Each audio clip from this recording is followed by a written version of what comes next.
Andy? Present. Okay. Delaney? Yes. Okay. Ellen? Okay. No. Okay. Guy?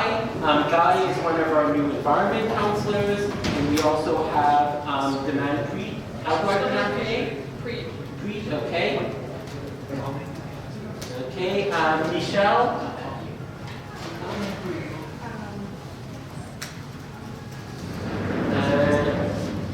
And Navya? Diana? John? Cannon is going to be our new math counselor. June here. And we have our new math soft president, Summer. How do I pronounce it? Sorry? Summer. Yeah, Summer. Colin? Mackenzie? And Nix? Is Nix? Oh, hello. Sebastian? Mohammed?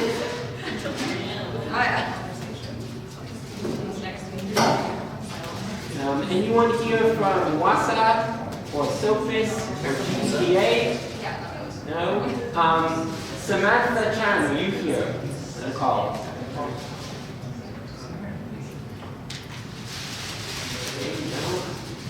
Sammy? Yep. And Connor has been excused. That leaves total number of attendees as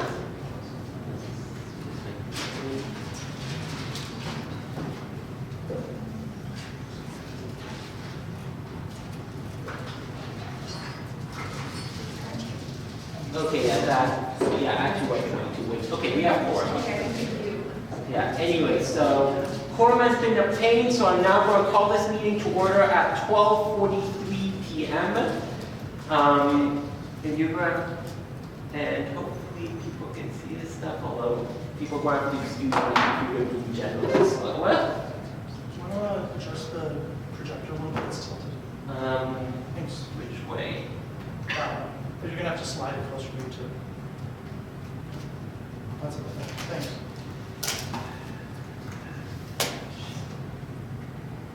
So the camera's recording, Seneca? It's recording locally. It may be broadcasting over Wi-Fi at poor quality, but we definitely remote. Okay, fine.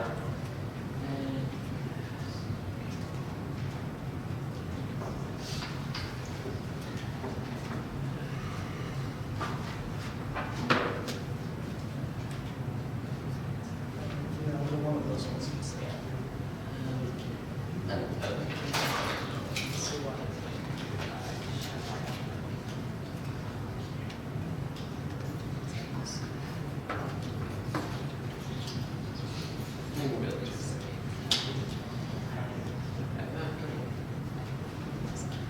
Projecting systems, skills responding. I'm just going to look at the agenda off my phone. So I will read out the territorial acknowledgement. University of Waterloo is on the traditional territory of the neutral Anishinaabe and Haudenosaunee peoples. The University of Waterloo is situated on the Haldimand Tract, land promised to the Six Nations, which includes 6 miles on each side of the Grand River. Okay. So next item is ratification of society and pro tem designates. So this is just a formality as Nanj has been appointed by MaxSoft to fill the vacancy. So be it resolved that Council ratifies Kanan Sharma as pro tem councillor for the Mathematics constituency as selected by the MaxSoft councillor. I will be the mover for this item. Is there a seconder? Seneca Belling. So this is just a procedural formality. I don't think anything else has to be said about it. Does anyone have anything to say on this motion? Okay. I'm sorry? They not President indicated earlier you wanted to appoint him. Oh, no, we are not aware. Okay. Because nothing's been said. Okay, so seeing no discussion, I will bring that motion to a vote. Is there any votes in opposition to this item? Actually, sorry, I'll do it wrong. All votes in favor of the item? Okay, is there any vote, and by the way, Andy and anyone else on the call, you can enter your vote by typing in the chat. Yes. Yes. Yes, you can. All votes, so I saw a whole bunch of votes in favor. Any votes in opposition? Any abstentions? Okay, the item passes unanimously. And please note unanimously as a qualifier. What? That doesn't matter, just note that, yeah, they're both, you can deal with that terminology later. Okay, so the next item is ratification of by-election results. So is a requirement that council or general meeting ratify the results of a by-election. So be it resolved that council ratifies the results as certified by the Elections and Referenda Committee and documented in Appendix A of the by-election held on October 9th to 10th, 2019. I will be the mover of this item. Can I have a seconder, please? I'll second. Who was that? Andy. Okay, Andy Byrne is the seconder of that item. I think the results speak for themselves. Is there any discussion points on this item? Seeing none, I will bring this item to a vote. Can I have all votes in favor? Any votes in opposition? Any abstentions? Okay, the results have been ratified. Congratulations, new councilors. Just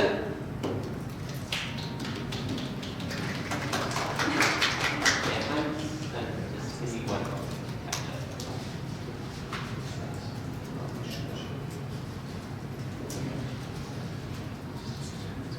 So we are now at the approval of the agenda.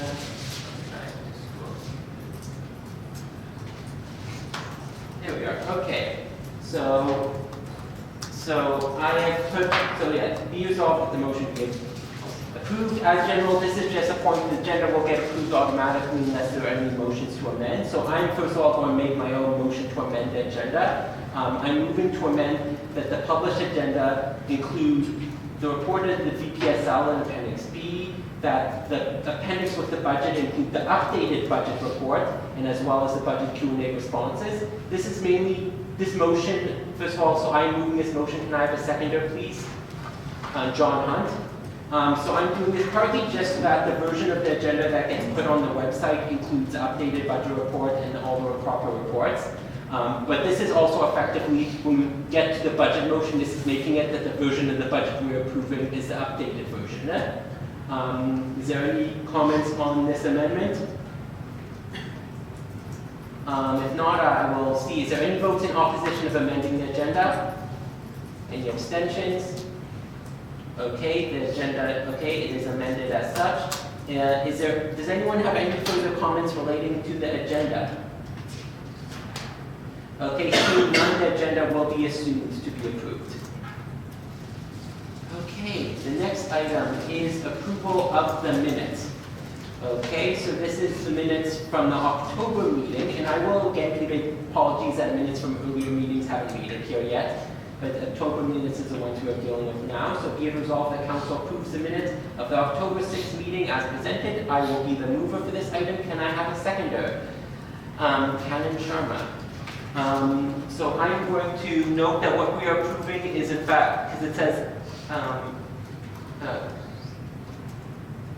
as presented. So what's being presented is actually an updated version compared to what was originally sent out to you. It is a version I sent out yesterday, which includes changes, including removing an attachment that wasn't supposed to be there to start with and fixing a few comments. So that is what we're considering now. Are there any comments about the minutes? Canon. Can this be noted as being present in the gallery from that meeting? So you want to change that? Okay. So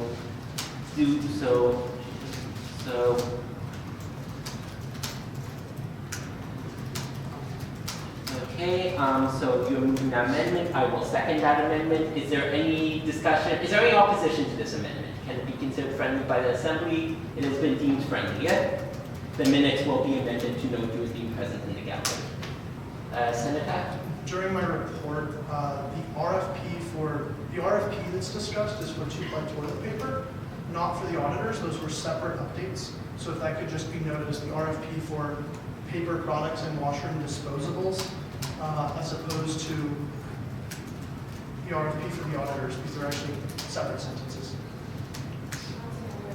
That's not right. Not for okay, is there, I will second that amendment.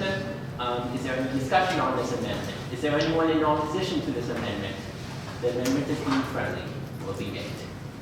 Okay, any further comments about the minutes?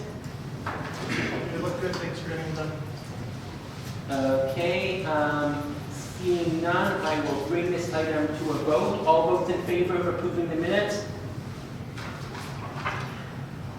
Is there any opposition? Sorry. Is there any abstention? Does anyone want their votes noted? Okay, the minutes are approved unanimously. Okay, our next section, we are now at reports. So we will go through the reports of the various executives. Michael, our president, Michael Beauchemin, is not present now as he is at the USA General Assembly. Does anyone want to make a comment on his written report? Okay, seeing none, we will proceed to the report of the VP Operations and Finance. Seneca, please stick to your 2 minutes. Thanks. I had a successful meeting on business operations and fair competition with food services and printing retail solutions on campus to discuss student-run businesses across campus and what fair competition looks like with student-run businesses. 2-ply toilet paper RFP has proceeded to open to corporations for submission and vendors for submission of proposals.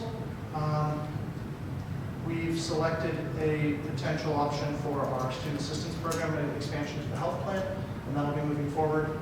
Most of the rest is updated in my, I started a renegotiation of UPass, I suppose that's a big one. Most of the rest is updated in my written report. I will just give a small update separately that, and you'll get the status report updated the next report from Michael. I think all the VP's updates will be there, but I went through my goals under the Joint Exec Action Plan, and I know that 24% of my goals have been completed.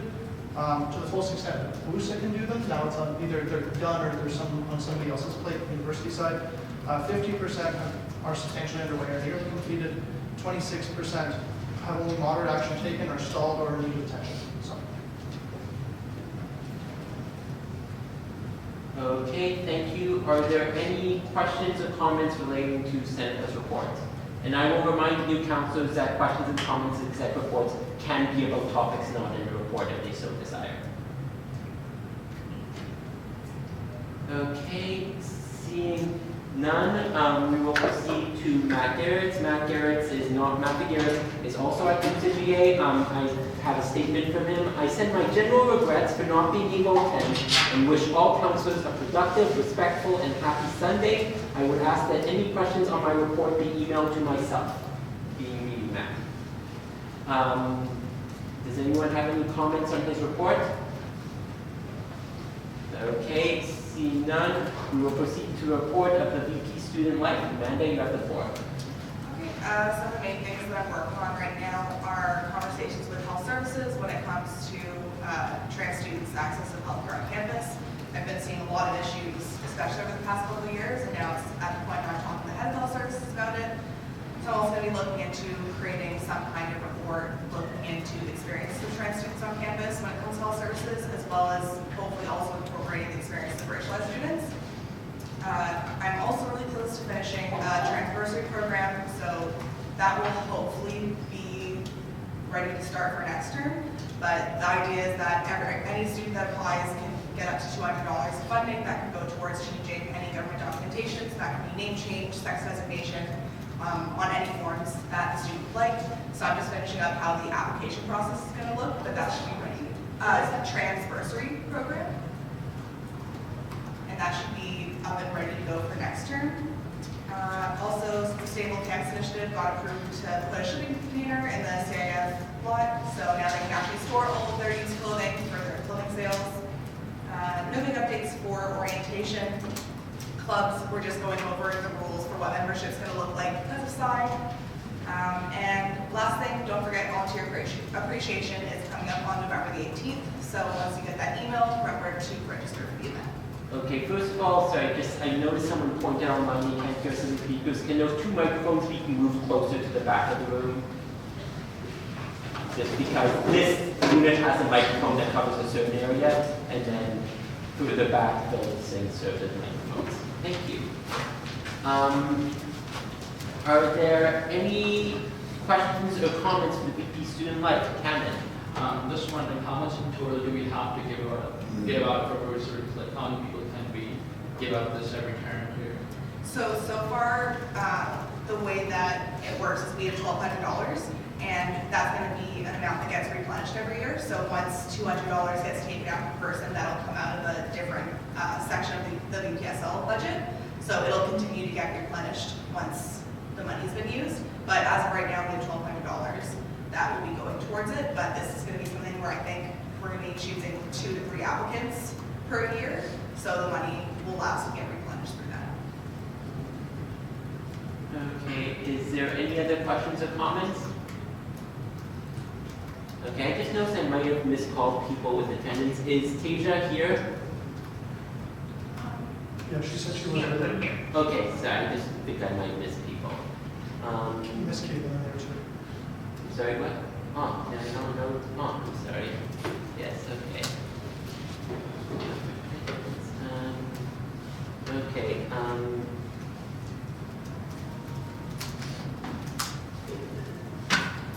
Where'd you say it would be replenished by? Bring up The money? an area in the VPSL budget.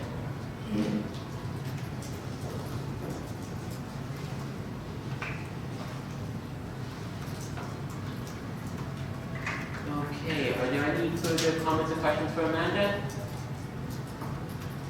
Okay, seeing none, we are done with that section. We will now proceed to the Board of Directors report. Okay, so, yeah, Connor Pond, the chair of the board, is also at the UCGA. He produced a written report. Are there any comments on his report? Okay, seeing none, we will move on. Okay, sorry, excuse my Sunday appearance. Sheriff, our accounting manager and our financial officer. She'll be here in a moment. And yeah, perfectly on time. So we now have the following presentation of financial statements. So the auditor was supposed to be here, but she's not here yet. The auditor may arrive at 1:30. If council would rather, we can wait till 1:30 and move on and come back to the presentation. But we can also present it as well, so whatever you prefer. My name is Cheryl, C-H-E-R-Y-L. And she's the county manager and financial officer. Last name, P-F-L-U-G. So what would people like to do? Yeah, so to repeat, because we're waiting on persons not here, we can choose to put off item 3.2.1 to later on in the meeting, yeah? If people are amenable with that. I'll just consider that a friendly shifting of the agenda. Sure. Then we'll do that at 1:30 then, sure. Yeah, no problem. Actually, we're going to stay 1:35 because it's a timed item at 1:30. Sure, no problem. Thank you. Thank you very much. Sorry, Cheryl. Oh, don't worry about it. You can stay, Cheryl. It's okay. Everybody confidential. Okay, so 1:35. Okay, so we are now going to be representative reports. So this is a point, for people new here, this is a point where councils can make oral reports to supplement written reports. If they didn't have a written report, they can orally report now. So I will call up each caucus and any members of that caucus can choose to make reports at this time. So Applied Health Sciences. There are no reports to be made at this time. Okay, Arts. Hi, so this is just Caroline speaking, the president of the Arts Union. Not a lot of crazy stuff has been happening, but I just wanted to thank Seneca again for helping us get the Walker's winner. A lot of our events for our past Halloween went really, really smoothly just because we were able to have the equipment instead of having people have to look up conquest and show us that they take part. So I just wanted to thank him and just reiterate that it was really, really helpful with our event. You're welcome. Thank you very much. Okay, any comments or questions from anyone about that report? Okay, Engineering Caucus, Megan and I produced a written report. I don't have anything to add from what's on that report.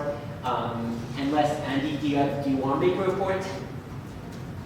Oh, no, I don't have anything to Okay. add. Environment Caucus, Nothing to report. okay, speak to report, okay, sure. Math Caucus, I have some points. So we successfully completed our by-election. You think that? But we have them here today, our new president, we have our new councillor, also appointed at the previous meetings of that one. And we've all been getting emails from math students saying that they support the divestment motion that will be coming to the floor today. That is subsequent to our emails being published by Math News, saying to please email your math counselors. they were already published on the website. Yeah, well, No, private No one emails were read- shared in Mathways. it wasn't private. It was not WW email? No, it was just. No one walks around campus and picks up a copy of the website and reads it. Okay, we They will walk around find and it, pick okay. it up. It was email responses directly to the person as opposed to. Any comments or questions on the Math Caucus report? Seeing none, Science, do you wish to make a report? Other than also similarly, we also had emails sent to us about science students supporting the divestment. Other than that, Okay, Cambridge is not present, Kitchener is not present, Stratford is not present, St. Jerome, Sam, do you want to make a report? Nothing to report at this time. Okay, and Renison is not present.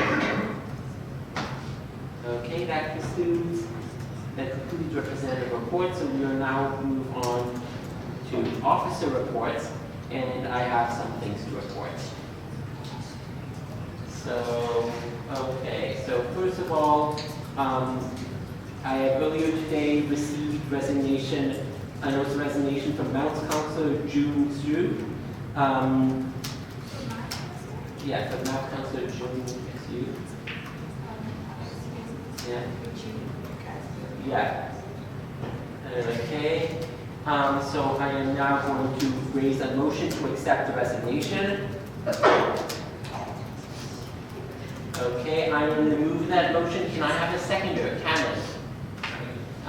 So for the sake of full disclosure, I will say that she would have been subject to a potentially removal vote today. She was notified as such, and she chose to submit a resignation preemptively of that, which we would consider nice of her.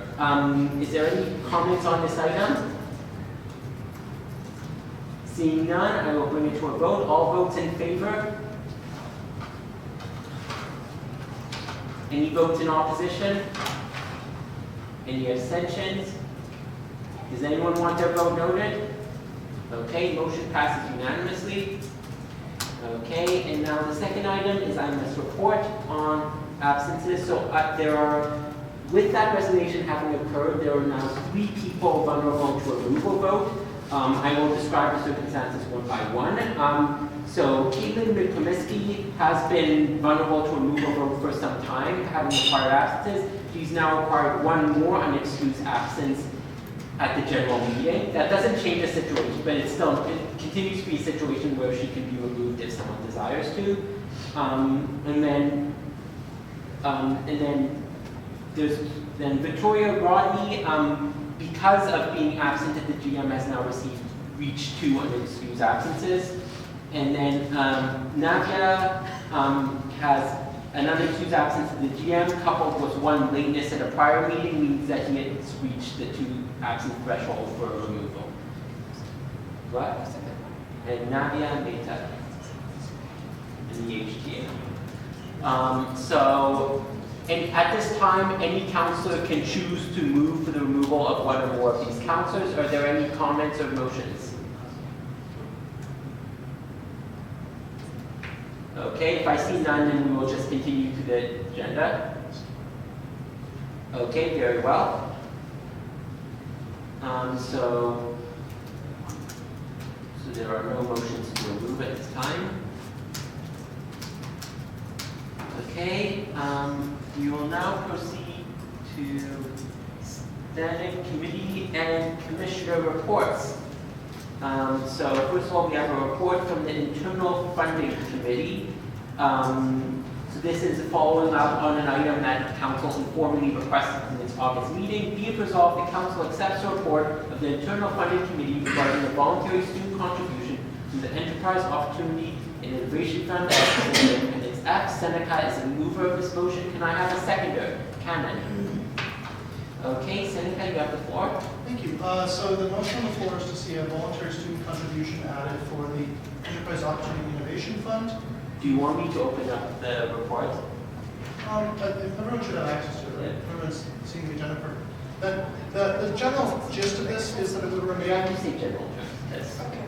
It would remain an optional fee. In fact, it would actually be a voluntary fee. So not only would it be optional point of payment for students, but it would be optional and a tax receipt would be issued for it. So a student could deduct the contribution amount from the taxes owed to the government, just as they would with other endowment funds and charitable contributions. The value of this is it would allow the funds to operate in a capacity that it has this year. In previous years, there's been underspending in the fund, and so there's been an allowance carried forward to support student projects. But over the last 2 years, an incredible number of applications have come in as we've ramped up marketing and awareness of the fund, which was at an all-time low a couple of years ago. As a result of those efforts, we've already awarded $26,000 just for the spring term. And then there's a total of $75,000 available from the fund based on monies accumulated from the last 3 or 4 or 5 years of unspent funds. The allowance that's issued every year in the estimated income based on returns from the fund's full principal allowance would be about $25,000. So we are on track to spend 3 times, or have 3 times the amount of awards issued in funding than we could potentially fund in a year where there was no carry forward of unspent money. Given that, and given that the principal has been static, the amount that was invested in the fund from the get-go was money that was Fed's shares that they sold and invested. Investment shares that were sold and the monies taken from those sales were put in a restricted fund for EOI. And so the only contributions have been from the Federation itself. It has not been from student contributions thus far. Given that an optional fee would allow the fund's principal to accumulate and also bring in some expendable allowance each year that would enable the support of student projects.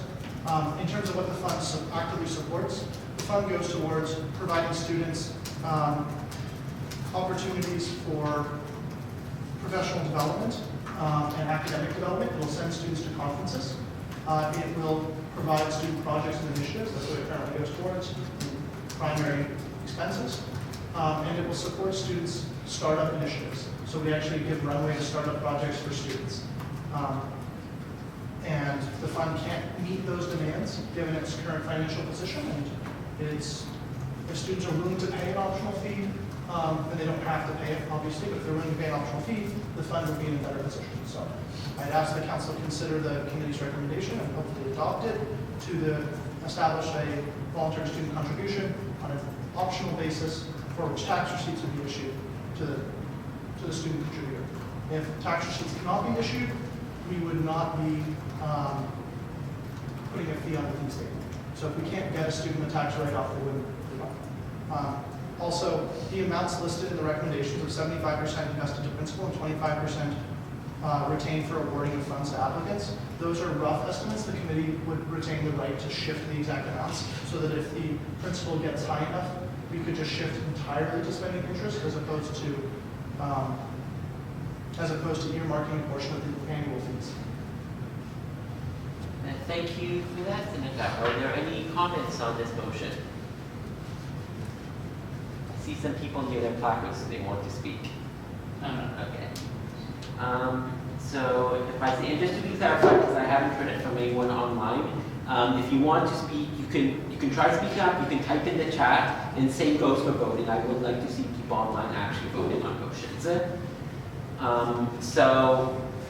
Okay, if I see no comments on this item, we will move into a vote. Can I see all votes in favor? Okay. Okay, is there any votes against? Any abstentions? Okay. Does anyone want their vote noted?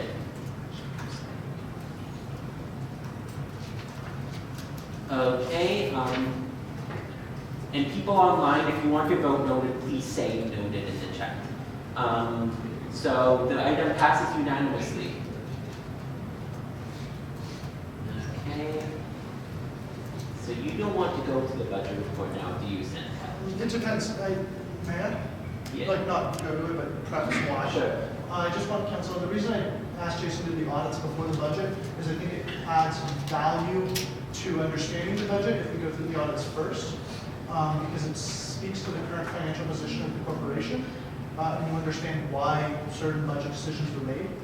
But if council has no serious objections to the budget, I'd be happy to consider the budget independent of the audits. I just thought it might be a useful order for council. So I'm open to whatever you guys prefer. I'm going to just do a straw poll. Can you please thumbs up, thumbs down, or type accordingly in the chat whether you want thumbs up for you can do the budget now, thumbs down for you want to get to it after the audit has been presented. Okay, I'm seeing overwhelmingly thumbs down, so we will put off that item until after the audit, and I'm just going to consider that a friendly amendment to the agenda.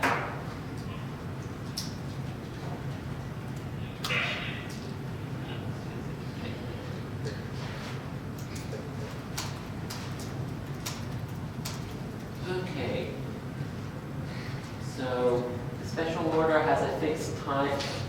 I just want to check actually, is Joshua Goldschmidt in the loop? Okay, so I put a fixed time on this item because it's an item from the GM, and I invited the mover of that item to come here and told him it would be heard at 1:30. So we're going to get to this at 1:30 just to give him the chance if he wants to show up and speak in defense of this item. So we will move on to item 5.1, election to vacant committee seats. Okay,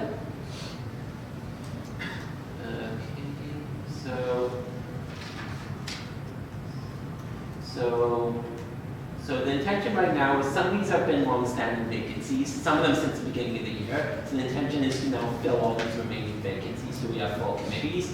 I will point out many of these are for at-large seats, which means that they are meant for members at large as in non-councillors. However, if there are no at-large people interested in a given seat, then this council can choose to fill it. So what this is, so the actual contents of the motion. So there are 2 vacant at large. I put one name here as a person who was contacted, reached out to myself and my home advance regarding interest, and then a seat in at-large seat in the election referendum committee, an at-large seat in the campus life advisory committee, a councillor seat at education advisory council, and 2 at-large seats on the ad hoc committee for general meeting engagement. Do people want me to go through what these committees do? Okay, I'm seeing nods, so I will do so. Actually, first of all, just for the sake of it, I'm moving this item. Can I have a seconder on this motion? John Hunt, thank you. On all of them? It's a single motion. Okay. Would you like me to grab paper to distribute here? Yeah.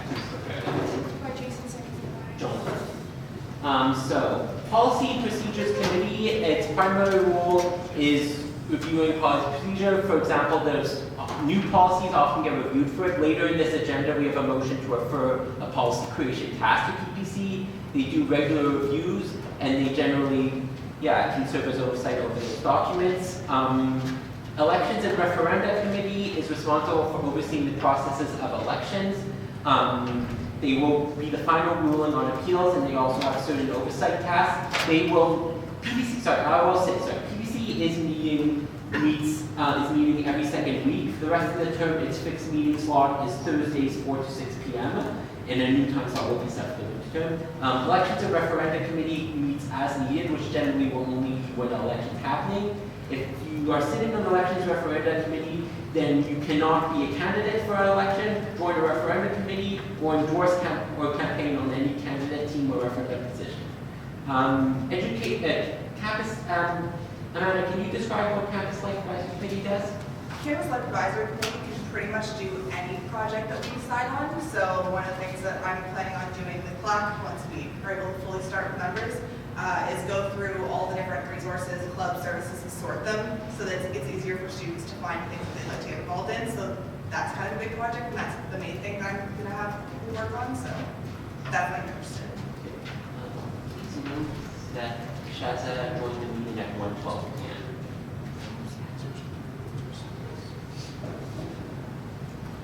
Okay, and then Education Advisory Council advises on a whole bunch of issues related to Matt's portfolio, as in terms of advocacy with the university, advocacy with the government, however, not including co-op, because there is a separate committee for that. But otherwise, basically, it serves way more as a discussion forum than a decision-making body. It discusses a wide range of issues of advocacy nature. The ad hoc committee of general meeting engagement is a temporary committee that has a whole bunch of mandates related to improving the conduct of general meetings. There is also part of its mandate that deals with improving the engagement between council and members at large. So if you're interested in making governance of the organization more open, transparent, and participatory, this committee could be a good place for you. I'm also going to, because I've received also recently additional resignations from committees, so I'm going to amend this motion to add them. So first of all, I've received the resignation from Kanan Sharma from EAC, so I am now amending to add to this motion one at-large EAC seat in addition to the councillor seat. And there's also going to be, because Councillor June has resigned, there are several committees, councillor seats she was occupying that are now vacant. So they are one councillor seat on Co-op Students Council. Co-op Students Council is basically a body that discusses co-op related issues. It's attended by, there are couple people from CCA that attend the meeting, so it's like a general discussion forum on co-op issues. There's the Campus Life Advisory Committee, it's also now going to have one vacant council seat. So I'm trying to type well also. Okay, so that's advisory committee. And also the select committee on long-range planning. Senator, can you talk about what that is? She was on that as an at-large member, so she won't be removed from that. No, I haven't noticed there as a counselor. Is she not by one of the two council seats? Because council, I think she will go on separately, but she asked to go on separately earlier, so. Yeah, they're not dedicated seats. Okay, so I'm not including that. Okay, so what I'm amending to add to this motion is one at-large EAC seat, one councillor Co-op Students Council seat, and one councillor CLAC seat. I'm moving with that. Anna, you seconded? Okay, is there any discussion on amending is the motion can it be considered friendly to the assembly amendment? Okay, deemed friendly. So we are now electing more seats than previously, yeah? Yes, yeah, it's deemed friendly. It means like we want to vote on these. So now I'm now going to start taking nominations for each of these committees. So I will start with CPC, do we have a nomination for the at-large seat? Yes? I'd like to nominate Garrett Gilbert to the gallery. Okay. Thank you. I will Can you spell this? Garrett. Yeah, just for Garrett. Yeah. Okay. And Garrett, I presume you accept that nomination? Yeah. Okay, thank you. Is there any, so in that case, we have reached not enough nominations with at-large members, so that seat will not be open to any counselor. Are there any further at-large nominations for this committee? Okay, seeing none, that person, Garrett, along with Unori, will be acclaimed into this committee. I am now going to take nominations for the Elections and Referenda Committee. Okay, so are there any nominations for the Elections and Referenda Committee yet? Sure. Yeah. I'll nominate myself for it. Okay.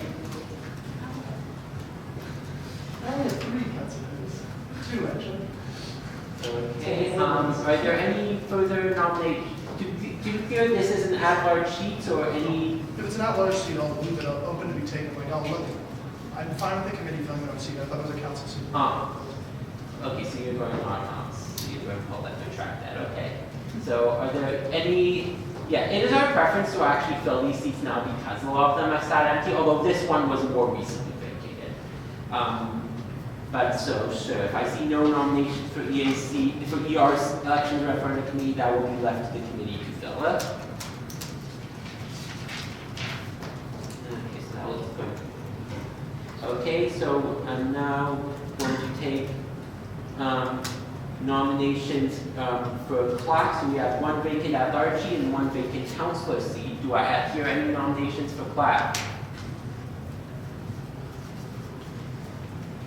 Is there an open at-large seat? Yeah, has it been filled? Is Kelvin's name on there? Okay, let me check. Because I think I said that. No, it's not there. No, there's no at-large seat. Sorry, so no, there is a. Okay, can you give me the, sorry, what's that name? Kelvin? Do you want to write this? Sorry, can you, okay, so there is someone, okay. Yeah. Okay, fine, I'll fill that in. Can you email the name to the speaker address, please? Yeah, it's Kelvin Sun, S-U-N. How do you spell Calvin? K-E-L-V-I-N, then Sun, S-U-N.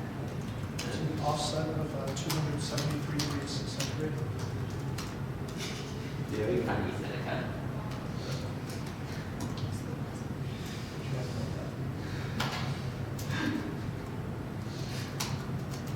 Okay, so that was a mistake in our reporting that wasn't known. So there was, in fact, for clerk, there was 1 councillor seat available for election since June vacated hers.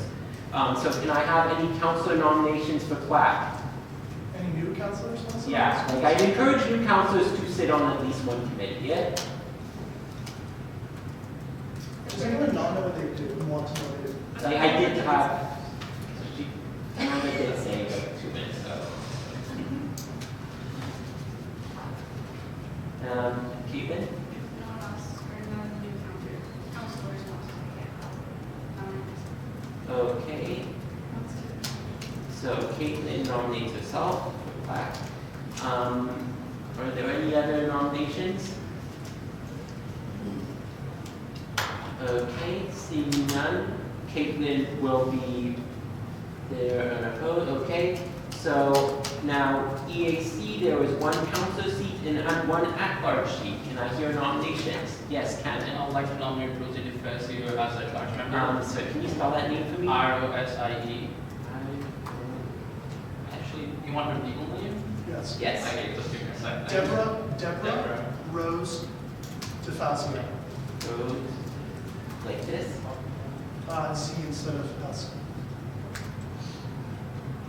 Yes. Okay.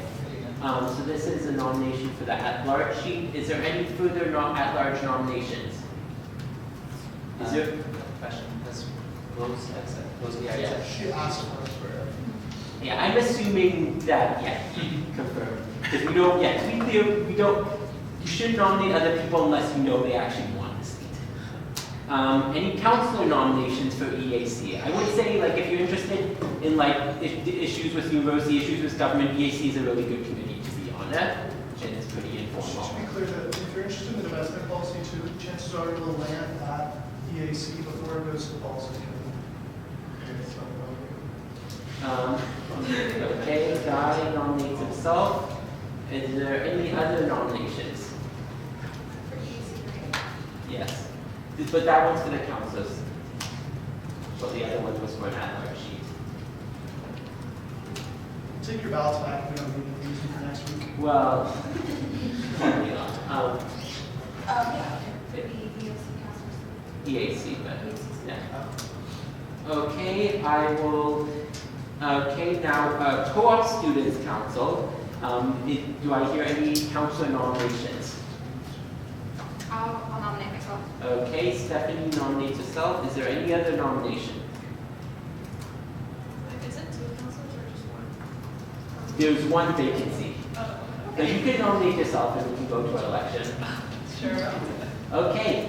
Is that part of EAC or is that? No, CSC is a separate committee. I added it to the motion.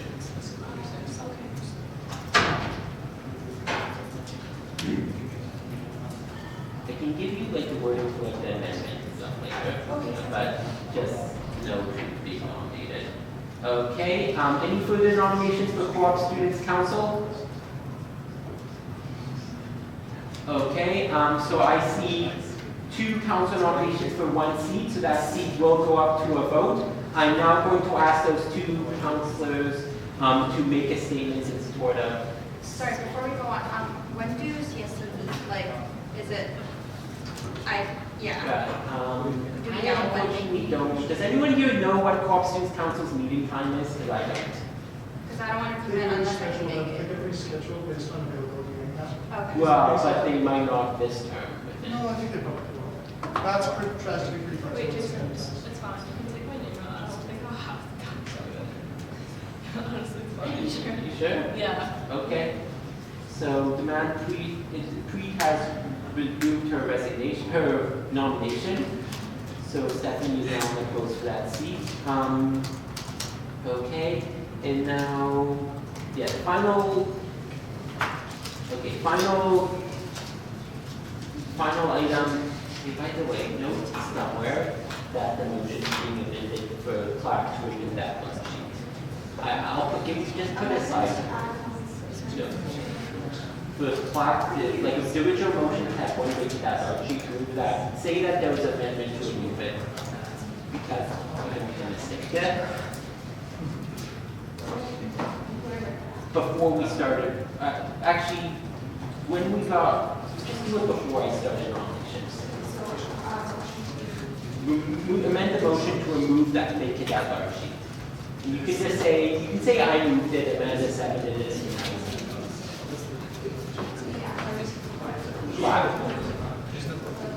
I will fix this health and risk policy just before I forget. Okay? No, what, that was a councilor's seat.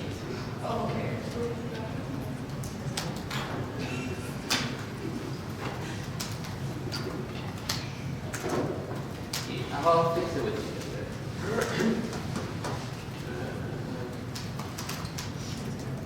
Okay, fine. So, again, final committee, the ad hoc committee for general meeting engagement. Can I hear any nominations for that? I'll fill it. Um, Okay, Colin nominates himself. Do I hear any other nominations? To be clear, like, this is a good way to, like, get involved. If you think things aren't running smoothly in governance, if you think the general meeting wasn't run well, this is a good place to get involved with that. Okay, seeing none, so Colin will be unopposed and the remaining vacancy will be left for the committee. Yeah? Okay, so none of the, I think that was, did I do all the reasons? Yes, I think I did. Yeah. Okay, Everyone's got it. yeah, so in that case, yeah, we completed that, there were no there were no contested nominations, so there will be no voting. I'm now going to move a motion to amend the motion to include the names of the people nominated. Can I have a seconder for that? John Hunt. Okay, any discussion? Can the amendment be deemed friendly to, does anyone oppose to the amendment? Okay, deemed friendly, John Hunt. And then it's been deemed friendly.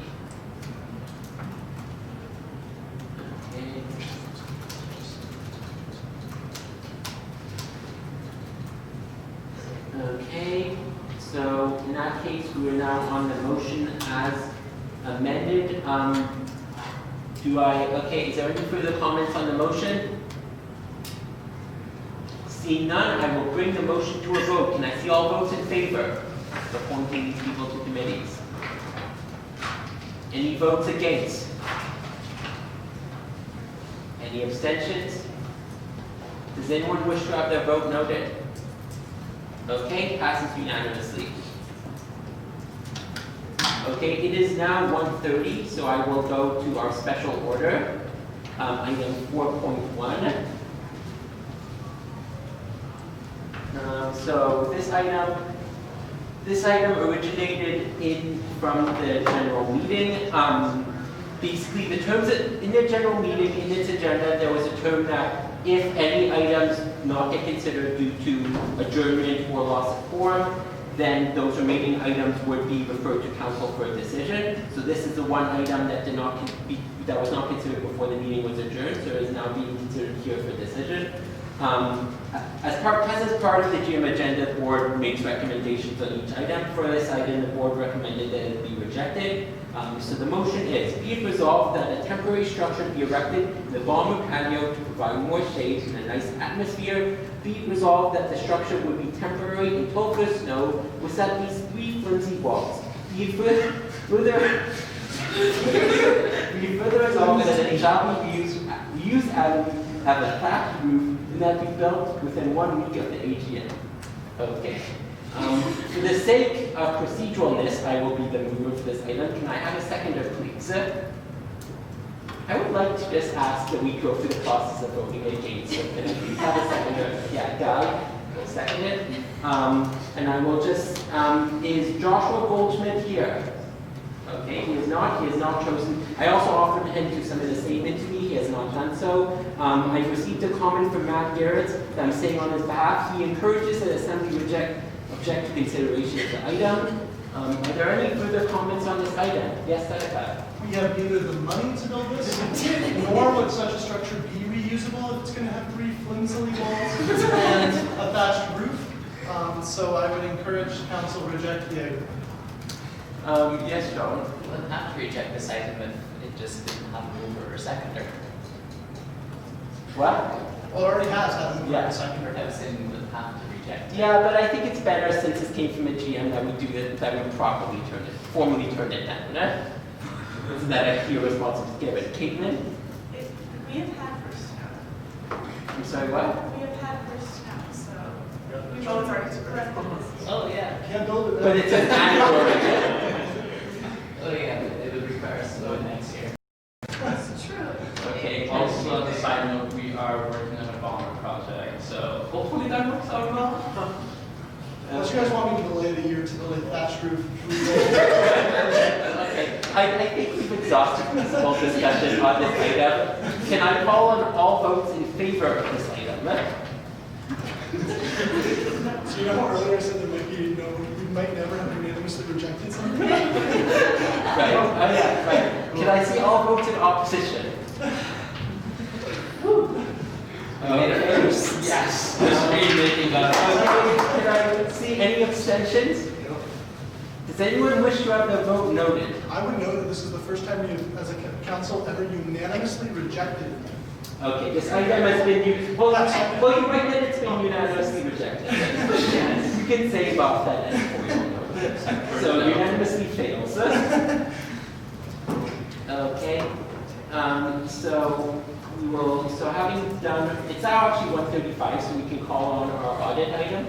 I'm not sure if the auditors. Well, you can check if If they haven't, I'd say I'd advise me just go ahead with the Okay. presentation.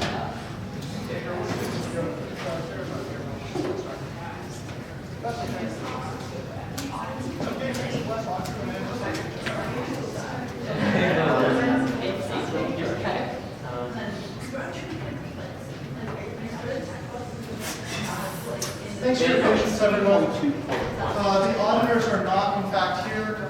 They were asked to come, and they said they would be arriving at 1:30, before 1:30, for a presentation at 1:30. If they arrive during this, we'll invite them to participate. If not, then we'll just, it won't make too much of a difference.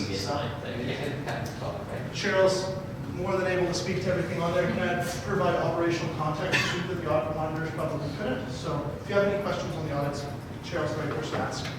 Do you want to pull them up, Jason? Or? What specifically do you want me to go over? They should be attached. Just pull up the federations. We won't need to do the societies unless there's specific questions on them, since they're rather small dollar amounts. Do you know how far down in this document they are? No. I think it's NSOC, SISOC, feds, but So just for the sake of the record, what is your position? I'm the accounting manager. Okay. So you can start speaking and I will try scrolling. well, it's useful to have them up, Jason. That's the point. Yeah. That's the engineering one. Engineering gets audits done every year? Yes. Wow, crazy. Okay, here we are. You're going to want to go to the next page. Keep going. Here. Yeah. Yes, these couple of them. If you can possibly see them from back there, I'm right in front of them. Well, they have access to the document also. So you begin. So I don't know if anyone has any questions. For me, that's the easiest place to start. If anyone had any questions about the statements at all? Okay. So the biggest thing that comes out of, from my perspective, that came out of the audit was A, I'm doing a good job. Good job, Cheryl. Thank you. B, we lost less money this year than we had in the past. And that's mostly due to two significant events. That would be the closing of the bomb shelter and that our investments did very well. So between those two, our loss went from over 400,000, almost 450,000, down to about 130,000, which is huge. And we're working further on it this year. But because we've had several years of major losses, it's made a massive impact on our cash flow. So this year, our big concentration is trying to rebuild our cash flow because there are months we're struggling to meet to pay everything. And so that's the big takeaway really from the statements. All of our commercial operations were operating pretty much within the parameters they were expected to, and same with all of the other areas within the organization. We do have some things relating to societies. We have a few societies who have excessive retained earnings that Seneca is working with them to come up with a plan on how to use those funds appropriately, because if they continue for another year or two, they may jeopardize our not-for-profit status. So that's another thing that came out of the audit that we're working on as well. Other than that, a lot of people ask about this interfund receivable payable. What that is the general fund is investing money from the health fund in the dental and health plans, using those to make investments to earn money on behalf of the students rather than leaving them in a very low interest bank account. We've been investing them. The advantage of that too is that we can offset certain amounts of fee increases for students by doing careful investment planning using the health and dental fund. Yeah. So we can keep student fees lower as a result. Yeah. So that's what that is about. Other than that, I mean, it's pretty much same old. For us, someone had asked why accounts payable was so high at board. That is because the last 3 months of university billings hadn't been paid at year end. They were paid subsequently in May and June, but that's why those are higher than, that's why you can see is a difference from previous year. But other than that, everything's pretty much been the same old for us. I don't think we can underestimate or underemphasize rather the extent to which our working capital is at risk. And so you'll notice it later in the budget too when we discuss that, but a substantial amount of the effort made this year has been to course correct those failures in working capital. And I identified that too in the capital improvement report later on this agenda. Yeah, so that's, as I said, the biggest problem for us is cash flow. It started middle to late last fiscal year, so December, January, and it got significantly worse, and now we're course correcting, and it seems to be getting better slowly, but it's definitely not something that corrects in a few months, or it's going to take a year or more for us to actually correct and get on firm footing like we've been in the past. Yes. Conservative estimates are probably about 5 years for like fully getting to a place where we're comfortable without progressive changes. What would be your bottom line recommendation for this year's budget? What's being done, which was a 30% cut, and keeping an eye on side. And I'll speak to it now. I know it's a little early, but I really fully support Seneca's capital improvement fund because we have such a tight cash flow. That means our hands are now tied in order to going into doing anything with the bomber or with the former Wasabi bubble tea space because we don't have money, right? We don't have physical cash in the bank. That means we have to go out and get loans basically loans in order to make those projects happen, whereas if we had a capital improvement fund, that cash flow could come from the capital improvement fund rather than our general operating fund, which we, in when times are tough, all of a sudden our hands are tied and we can't do the improvements we may need to do in order to improve our situation or do improvements that students want because we don't have the cash flow. So right now, I think the 30% cut has made a significant difference. I know the commercial operation managers and their manager have been working very hard to keep things in line. And so we are also working very diligently on trying to keep the accounting information correct and out more timely than ever so that we can make corrections faster, more quickly than we have in the past. Can I ask, going back to the investments that you made with the Health Endowment Fund, can I ask what they were invested into? Right now, that information is not something I can share immediately because I don't have it off the top of my head. I do know the last time the board reviewed it, about 90% of our investments are in areas that are considered clean and ethical. I do remember a conversation last time we discussed with the board coming up that there were portions that were not, but most of the money sits in savings accounts and isn't invested. So it's not like we're in the position of the university where we have nearly $1 billion set aside. We're in a position where I'd say we invest only to cover off differences, and we have an ethical purchasing and investment guideline or procedure of the board of directors, so that we have to comply with. So we do maintain that. One of the things we're looking at, the board has tasked us to develop is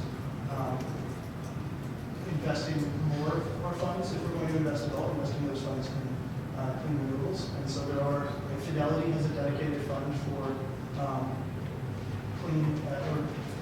entirely clean investments. Is that like a mutual fund or? So I think there are mutual funds and ETFs. So, but we tend not to do too much active management. These are things that are bigger costs. Passive management of investments is a much lower cost. So I know there are mutual funds. I know that they're invested according to the board policy mandates. I don't know what exactly is in those funds, but it's managed through TD investments. Are there any other comments or questions? And part of the reason for that is they're very low risk funds. These, if we lose money on them, we owe the health and dental funds a lot of money back. So low risk funds tend to not be aggressive, and as a result, they're probably not major oil companies, since oil has massive fluctuations and spikes, nor are they plastic or petroleum. If that makes any sense.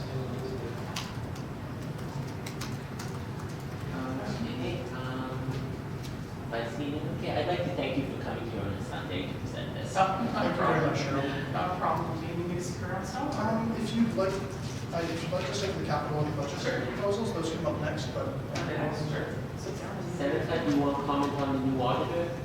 Sure, so just to inform the board, inform council, the board selected PricewaterhouseCoopers as the auditor for the corporation from fiscal year 2020 to fiscal year 2022, with an opportunity to renew. That was after an RFP process with a number of bids received. We presented it at the general meeting. The general meeting has appointed that auditor, so we will have a new auditor for the next fiscal cycle. Do I have to mention who the auditors are? The current auditors are MNP LLP. This is their last year of audit with us. Next year and on until 2022, MNP LLP. And then starting next year, 2020 or this fiscal year 2020 to fiscal year 2022 will be PricewaterhouseCoopers. Also LLP. You can just do PwC though. That's their, I think they do all of their work on PwC.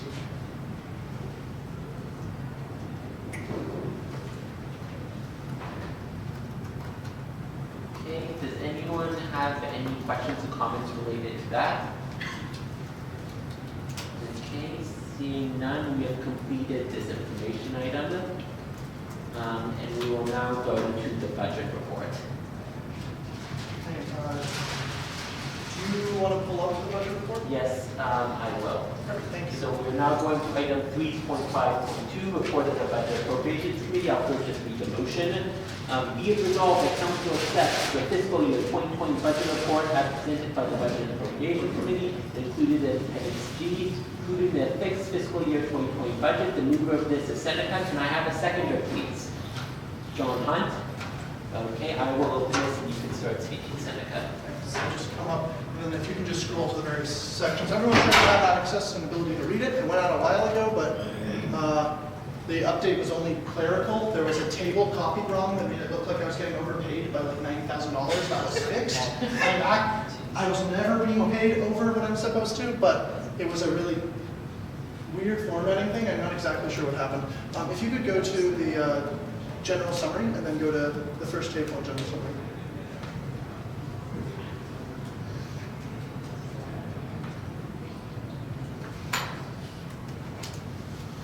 Keep going. No, sorry. Look, keep going. Keep going. Keep going. There, sorry. That table. Sorry. So if you could just zoom in on that. So as a general note, there was a massive amount of changes in the last couple of years.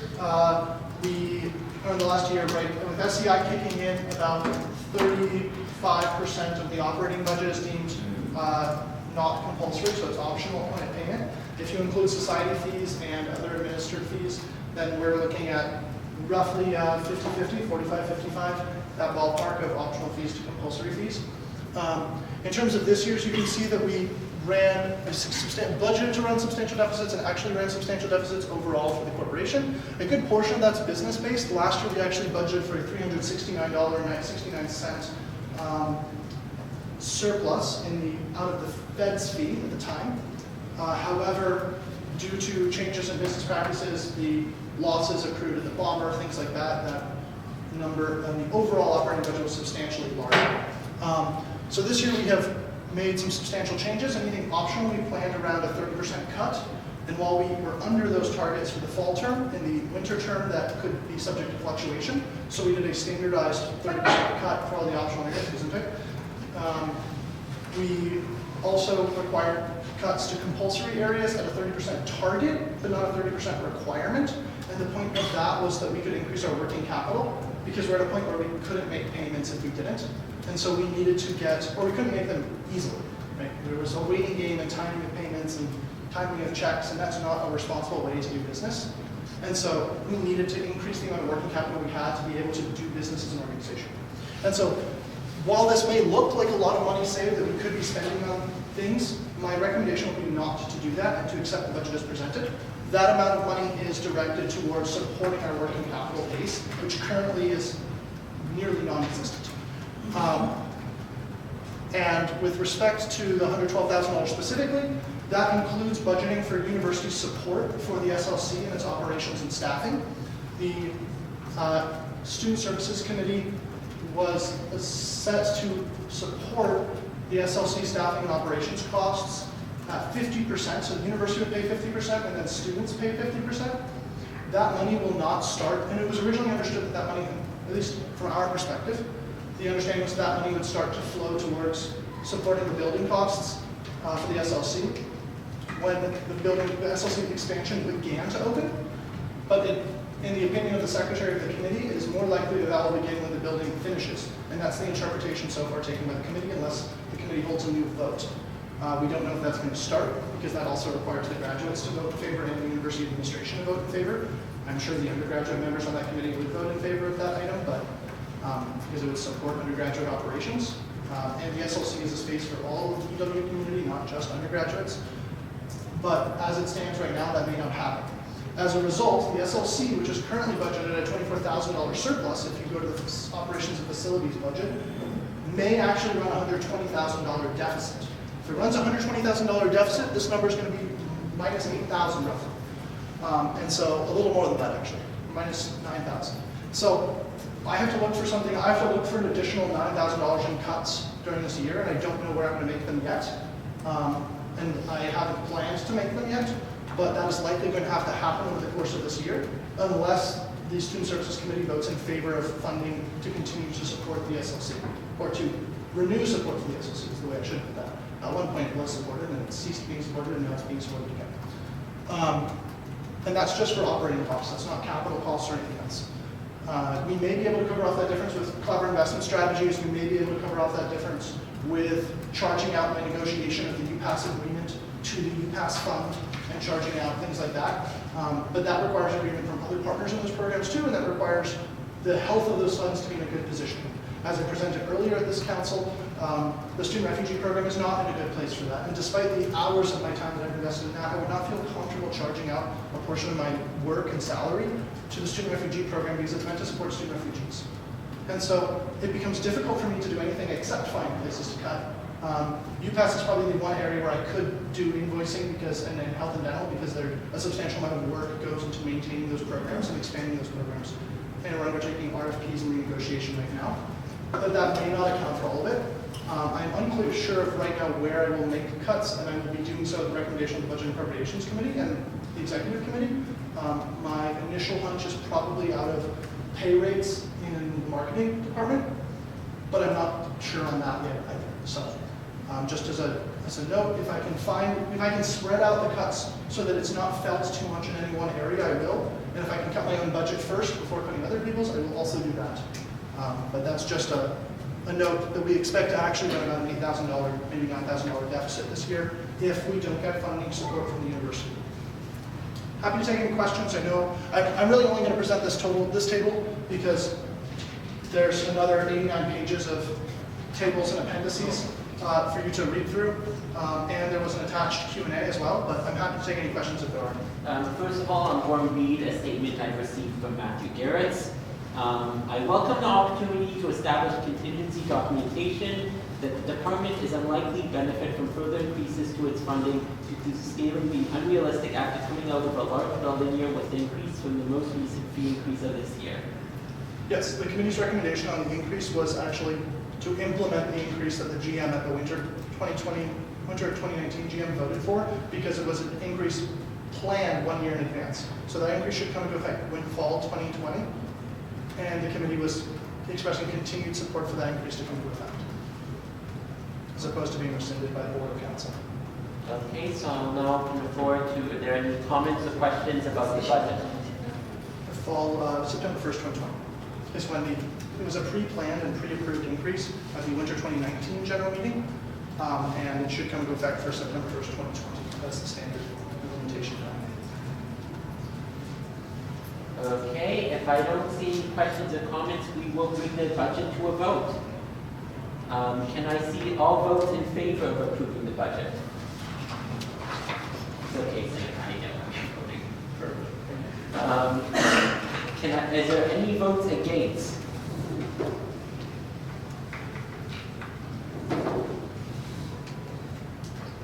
Okay, any abstentions? Okay, would anyone like their vote noted? In favor. Seneca noted in favor? Well, I guess it's unanimous, doesn't matter. Well, you can still note it. To show you didn't need to In be. favor. I'm sorry, you? Did you want to vote no or not? No, I was good job, so, Okay. yeah.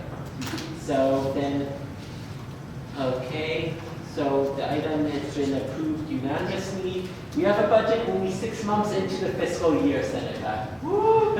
Yeah, I'm sorry, by the way, that it took so long as a secretary's note at the end. I am. In the past, the budget that we had to budget out of student fees was $4 million. When the board of directors voted to, or 3.5, shy of $4 million.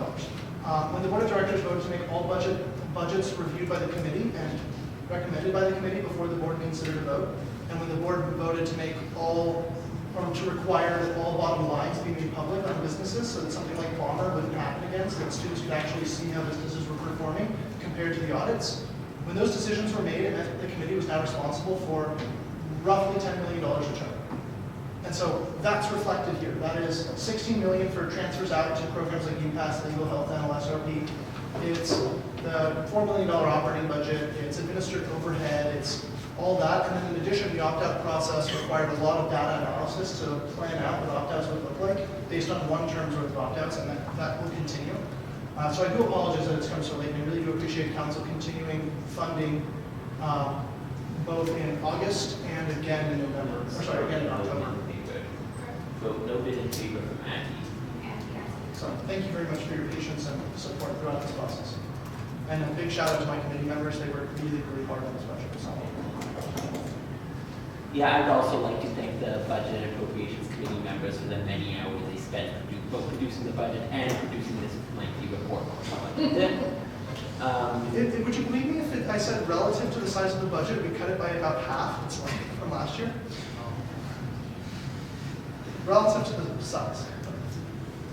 Okay, so we are now going to item 5.3. That's where we passed 5. Oh no, sorry, 5.2. That's what I meant. Yes. We are now going to item 5.2, classification and orientation as an administered program. Note, this course of action will allow the board of directors to formally include orientation as an administered fund for the purposes of planning, budget, and distinct accounting. Be it resolved that council amend the schedule of programming reflective of the winter 2018 general meeting decision regarding separation of orientation programming from the general operating budget to treat first-year orientation as an administered fund. This item has been moved by Seneca and seconded by Amanda.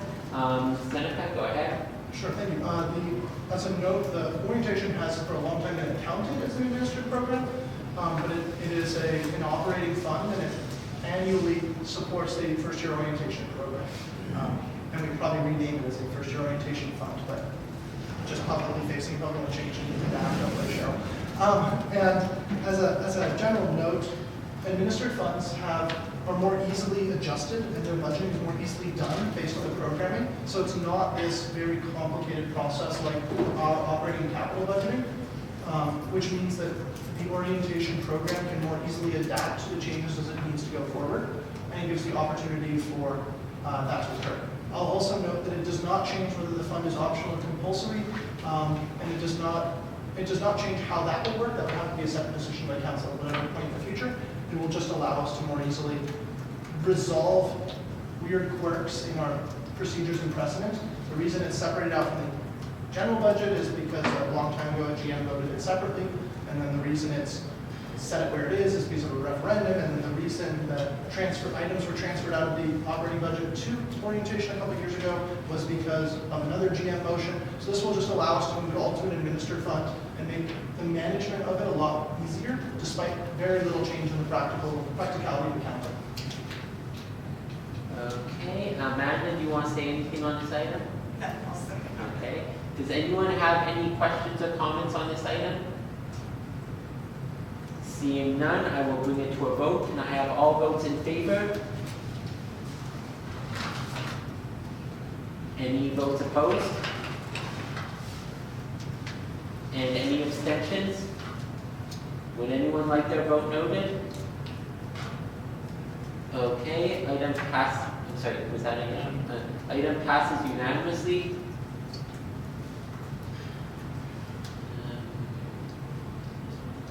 Yeah, okay. Yeah, okay. Yeah, it passes unanimously.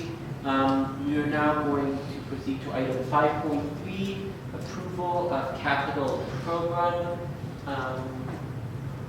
Okay, be it resolved that council accepts the memorandum of the Vice President, Operations and Finance included in Appendix H for the creation of a capital program for the Waterloo Undergraduate Student Association. Be it further resolved that the Vice President, Operations and Finance will report back to council with the determination of the compulsory or optional nature of this fee in whole or in part to negotiate with the university. And be it further resolved that council directs the office of the Vice President, Operations and Finance to begin the development of a capital improvement plan for this organization. This item is being moved by Seneca. Can I have a seconder? Cannon? Okay. Seneca, go ahead. Sure, thank you, Jason. The capital plan was, the draft of the capital research report that's attached to this memo was circulated for the general meeting and was sent to council at its last meeting in a draft form. Minor updates have been made, touch-ups, and citing of references. The actual meat of the plan has been scoped out a little bit, so I put some information in now that the budget's been adopted. I can confidently say that this year, 20.52% of our expenses, just in operating and finance portfolio, not in the other portfolios, will be, on the operations and finance portfolio rather, not in the other portfolios, will be related to capital maintenance or renewal. That does not include new improvements that need to come from somewhere and will come from savings that is not really existent. And as a note, we will have additional capital build-outs that are going to be required, like the campus mobile wasabi space, bomb shelter, pharmacy dispensary. The pharmacy campus dispensary is getting renovations that are overdue, things like that. As another note, in terms of how this is structured from a governance perspective, I mapped it out in a little bit more detail in the memo because the research report discussed how it's governed elsewhere for comparison. I'd be proposing that the way we structure it is that first, council would adopt this capital program. By adopting the capital program, it will allow the board of directors to create a dedicated fund and procedure on the regulation of capital, or refine the existing one, I guess. And we restructure the SLC Management Committee into a planning, student space, and works committee who would be responsible for issuing the capital plan for the organization, together with the societies for their portions of capital planning. The capital plan would then be created before any money could be spent out of the capital budget. And the capital plan would map out a 5 or 10-year window for what our desired goals and outcomes for capital planning would be. And capital outcomes, I suppose. Once there's a plan in place, the Budget and Appropriations Committee would prepare, review, and recommend for adoption to council, and then to the board, a capital budget in addition to the operating budget that's separate from the operating budget, that would help identify the structure of the fund, where money was going to go for projects, things like that. Council would then get to determine, based on the recommendation of the plan and the committee's budgeting, where that money would go for the capital plan. And so no monies would actually be spent until council said, we want student money to be spent in this way, which gives a direct kind of veto on what we spend our money on to council that currently doesn't exist for capital projects. As a result of that, when the budget then passed council, we go to the board would also vote on the capital budget, and at the end of the day, there would be a 5 or 10-year capital budget, or sorry, a 2 to 5 year capital budget, depending on if we have a 5-year capital plan, we have a 2 to 3 year capital budget that allows us to course correct halfway through. And if we have a 10-year capital plan, then we do a 5-year capital budget that allows us to course correct halfway through. After that, then there would be a set aside of funds. So I noted in, sorry, I'm trying to read the section. I noted in the financial structure of the capital program that about 30 to 50% should be allocated. These are rough numbers. The actual budget would be determined by the committee and by students directly, not by me singularly. But I noted that a good plan would be roughly 30 to 50% of the capital budget being allocated to furthering and implementing the capital improvement plan. About 15 to 25% allowed for infrastructure renewal, reinvestment, and capital maintenance of existing capital assets. About 20 to 30% for discretionary funding awarded to the planning, student space and works committee that would be authorized to allow certain out-of-budget capital projects that were necessary. So like sometimes refrigerators and items go down, and they go down for a week, and we're about to lose $50,000 of inventory. And so we say, okay, we need to buy a refrigerator now. What do? This happened like about 2 months ago. So yeah, 3 months ago, I guess. And we had to act real quick, and that money's got to come from somewhere. And based on the number of the daily sales that I use, it makes sense to do it. It's just we have to have working capital to be able to do it. And so that set aside would be for discretionary things like that come up. Then an additional 5 to 10% of the capital budget, 10 to 15% of the capital budget would be held in reserve for capital emergencies / contingency needs. So those would be like in excess of something like refrigerators going down. That would be like the building burns down, or seriously though, like a fire on the second floor guts, or third floor guts the quiet study space, and we need to rebuild it right on the fly. A portion of that's covered by insurance, but anything in excess of insurance, like replacing tables and chairs, things like that, would likely need to be paid by us, and so figuring out how to cover that. The remaining 5 to 10% of the reserve would be for strategic expansion and development planning.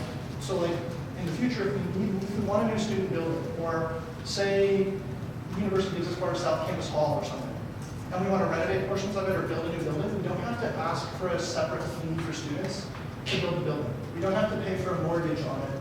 We can pay for the building based on monies allocated by council, which means we can see fewer student fees in the future and better financial planning in the long term. I just kind of mapped that out a little bit in terms of, I've also mapped out the capital project forecast in the memo, and noted that the capital contributions would be threefold. There would be this program, the program fee that was approved by the general meeting contingent on this program plan being adopted, or this program proposal, sorry, being adopted. There would be an annual operating budget set aside of maybe 1.5 to 3% of each department's operating budget would be set aside for capital improvements. And that would be like, okay, if marketing wants to buy a new camera, well, now they've been contributing 1.5% per annum to this fund, they can now invoice the fund for a new camera. Right? Things like that sometimes come up. But as a note, it'll be a net benefit for the departments because it won't just be another expense line that they have to budget for. They're actually getting a lot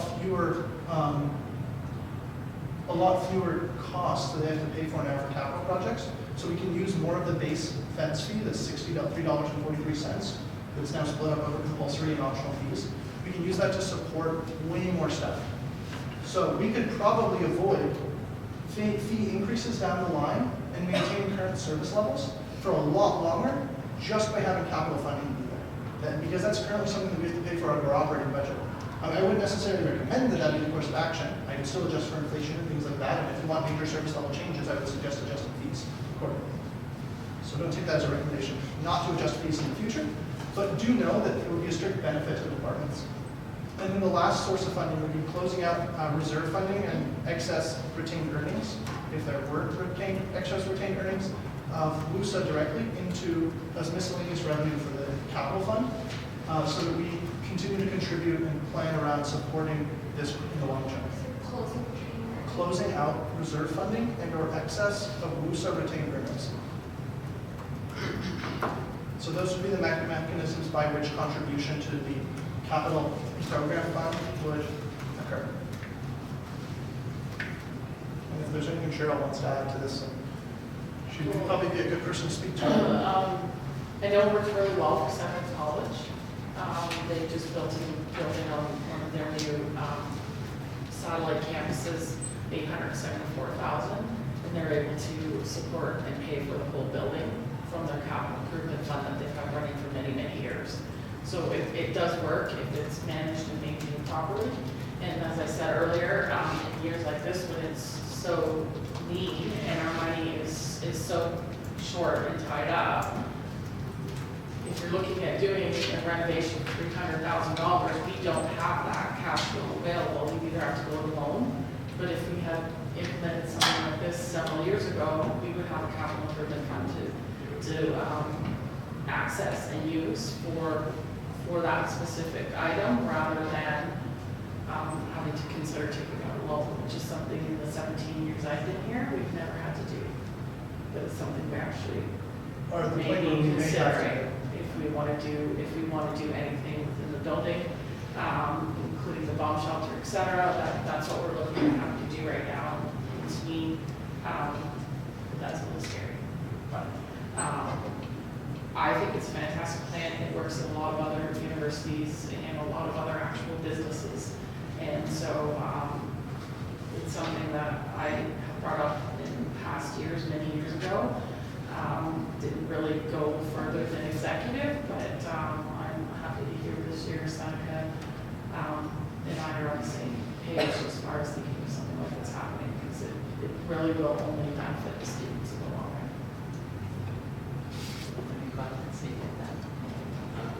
I'm just going to read a statement I have from Connor Plant. On behalf of the board, I would like to express my full support for the creation of a WUSA Capital Improvement Program. This program is one, this program is one that our organization critically needs to support vital capital expenses, including infrastructure renewal and relief pressure on the general operating budget. Okay, are there any questions or comments on this item? John? As Vice Chair of the Budget Committee, I strongly suggest we go forward with this. Thank you for that. Delaney? Just a question. So the $15, that would be per year, so it would be like No, that would be per term. per term. That's a per term contribution, yeah. And it would be prorated at 30% of that, so $4.50 for part-time students. And online students wouldn't pay, because they wouldn't be using any infrastructure. Delaney? Unless council wants online students to pay for it, which I think would be a hard sell to the University Board of Governors, but I would do it nonetheless if you ask me to.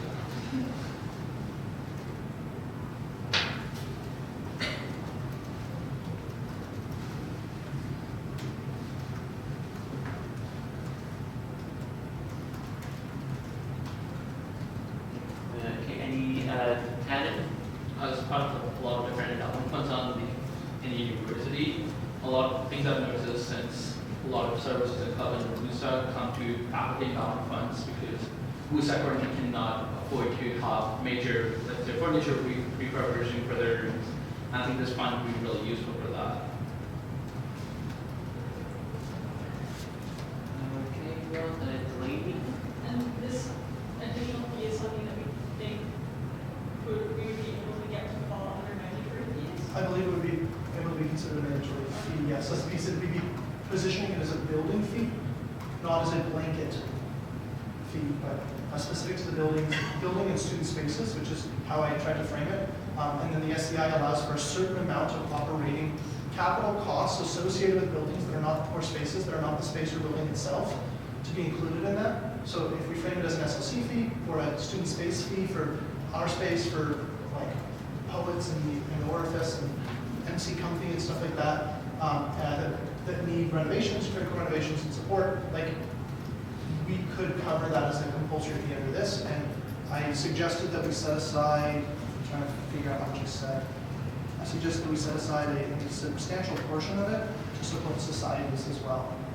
If they have any capital costs that exceed their own internal capital funds. So smaller ones, we'd hope that the societies would do internal to their capital funds based on their retained earnings. And then anything in excess of that, where they have a big ongoing project, like say math, SOC wanted to open a second C&D in DC or something, that we'd be able to support the build out of that. I'm just giving an example.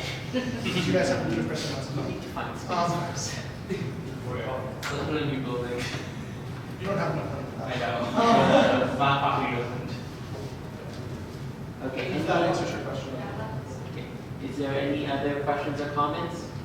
Yes, Senator. So just a note for perspective, I asked Cheryl to pull what our asset purchases and amortization were for capital assets over the last 3 and 10 years. So over the last decade, we've spent roughly 7.7, sorry, in today's dollars, adjusted for inflation, we've spent $8.1 million in capital costs over the last decade. In the last 3 years, we've spent $4.2 million. These are rounded up. I'm ceiling the functions. I'm not actually rounding, sorry. We spent 4.2 in today's dollars over the last 3 years. So, to put in perspective, this alleviation of the operating budget will be substantial. We will be able to do more with the same amount of, a lot more with the same amount of money, and it would help substantially improve service levels to where they were years ago. Because I would say generally, service levels were higher for a lot of our services and for a lot of our programs and initiatives back 10 years ago or so, because funds were available for them in different quantity than are now, because we've had to make substantial improvements. Somehow we always have to replace urinals in the men's washroom, and we've never replaced, I don't know what it is about that, but something with guys. And then the like upstairs, second, third floor, first, second, third floor, all the couches and chairs are hand-me-downs. The third floor silent study ones are from MC the last time they got thrown away. Like, all of it's hand-me-down stuff from the university, because we've never had money to buy our own. And we were never willing to do something like this. And so we've hand-me-down furniture, and if a spring shoots out and hits someone in the butt and gives them tetanus, we're going to be on the hook for it. And there's a couch up there that's taped together. Yes, there's a couch up there that is taped together, that's correct. So anyways, that provides some perspective on how this could substantially support us and where we've been over the last 3 and 10 years. When I did 3 and 10, I was thinking about 5 as well. And if you're wondering why I did 3 and 10, it's because we switched accounting softwares 3 years ago. So it's a lot easier to pull 3 years and then total 10 years than it is to do 5 in addition. So, but.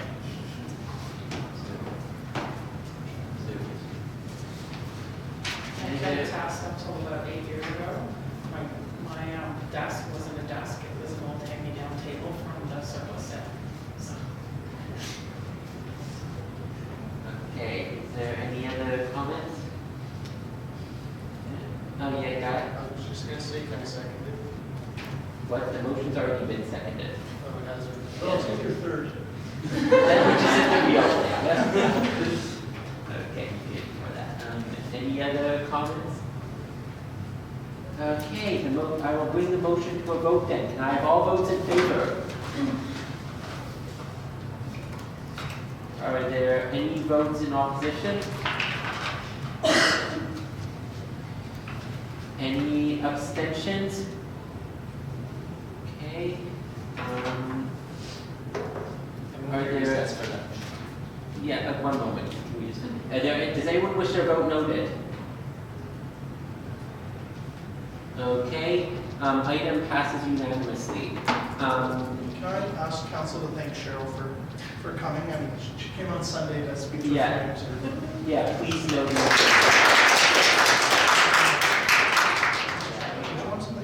Yeah, and I'm fine. Yeah, even though it's not technically been 2 hours, I will call a 10-minute break at this time. For a meal. Seneca can go receive the distribution. So we will resume at, well, just say we'll resume at 2:30, yeah? Perfect.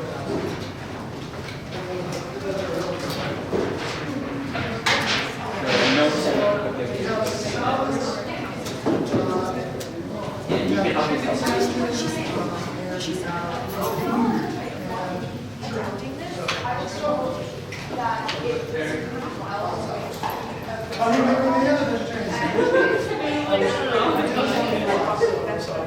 Okay, fine. Like, you don't have to, like, if someone speaks for like 1 minute, you could just say the sentence.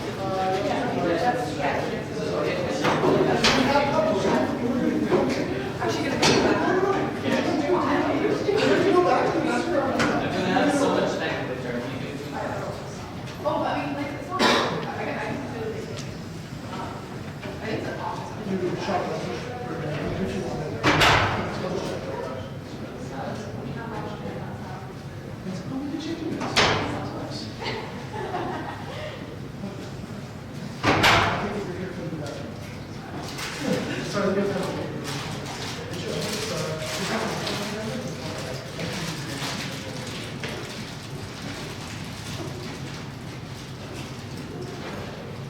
There is some food left if you guys would like some.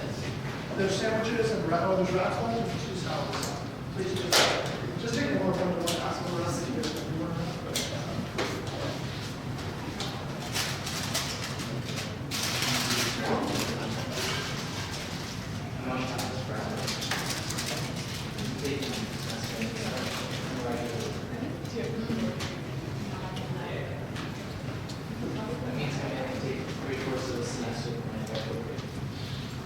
Good. Yeah, just checking. And even if it's not recording on here, it's still broadcasting over Wi-Fi. But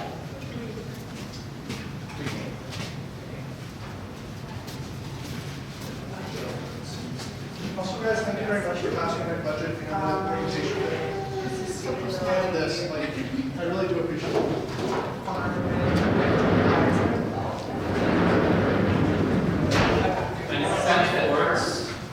Isn't it nice to have a budget?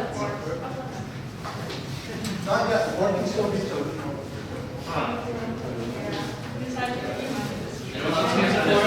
If the board vetoes it, I have to come back to council with changes, and that's going to be nice. Do you think they will? No. I doubt it. The board's probably going to want, probably going to want the answer for what I'm going to cut for that 9,000, but I don't know that answer I yet. don't think words can. I don't know. I'm not gonna ask. I'm gonna ask. True. You and Connor would care, so. Connor and I are the ones that will do the most grilling for budget. Nathan might want to. Three, right? No? How many do we get? It was not much. 3 or 4? I promise you. So is the number, is this distribution here wrong? Might be three. Council originally said they didn't want to seats, so we opened them all at large, and there were still vacancies, so we have to fill them. Yeah. Like, they're councilors, but they're all at large seats. Because we originally asked council right back in August, Next. and no one asked Going on and Next council meeting, going to be new councillor. Oh, yeah, no, sweet. Matter of fact, another one is going to be interesting. private elections and the next general election. We're not having another meeting, we're not having a meeting in December, we'll have that, it'll be ratified in January. I'm not calling a council meeting in exams. I'm not calling them when people are studying for exams. December 1. I can call them out, I can call it after I call the Christmas Eve meeting. Yeah. To accept that, I will have to be. Me neither. Is that called? She moved. No, this is.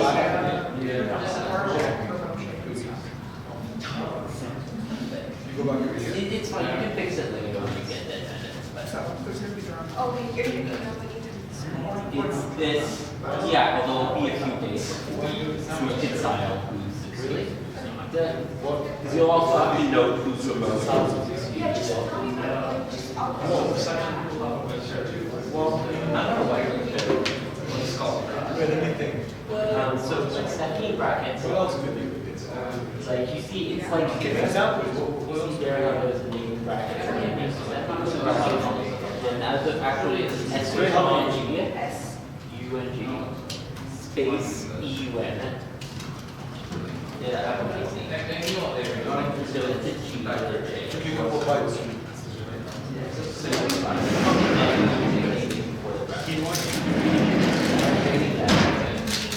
By the way, guys, I'll just leave this up here at the front. If anyone does want a coffee and wants to donate for the coffee fund, then feel free to grab it. And if anyone wants a white coffee, I have a few of those also as an alternative option. What is the difference?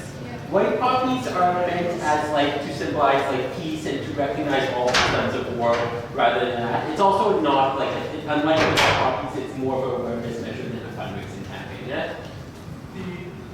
I don't know. The other element of that is that the poppy, view of the poppy is kind of changed pretty substantially.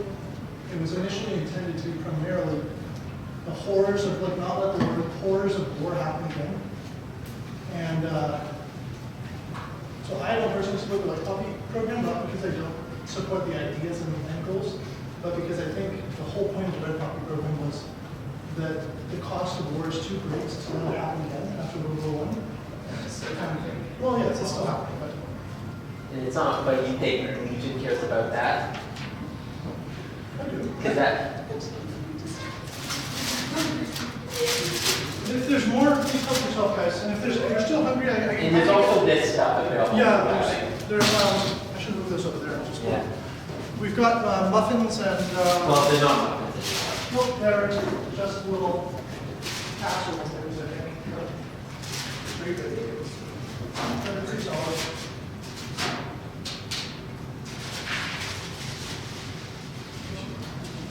If there's anyone who's got dietary restrictions or is still hungry and haven't finished anything from Vinings, like, please let me know. Would anyone like the last wrap? Anyone?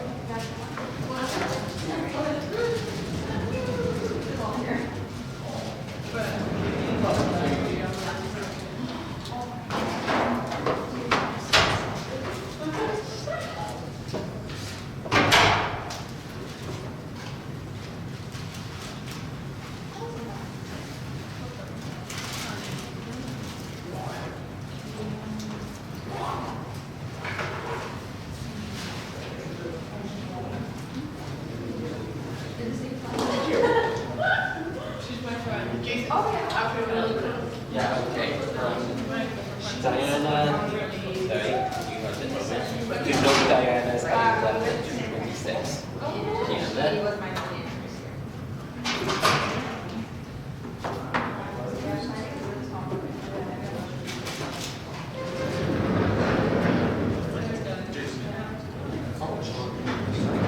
Yeah, no, we're going faster than normal. Well, I can tell you how many motions. I can tell you how many motions are left. So we have one policy. We have 4 items of business left. So I don't know, maybe an hour. But in the future, plan for it to be longer. This is an abnormality. Yeah? Probably because 2 of the executives are here. That makes sense. Thank you. Sorry. It was pretty.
Okay, we're going to resume in 55 seconds. Great. So I think we're gonna close it. Yeah, and if you, when you get to the counter, just tell them to charge us my expense management. Great.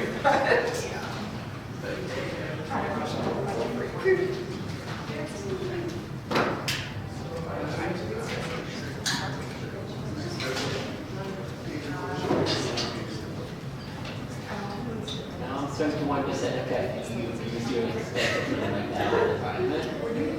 No, the council's covered. I know, but you did, I don't know if you ever get the attendance with council when we need to go dinner. I get 50% off on sushi, and I have spent $1,000 in sushi this year. So they're making, you guys are making money off of my sushi addiction. What's the market?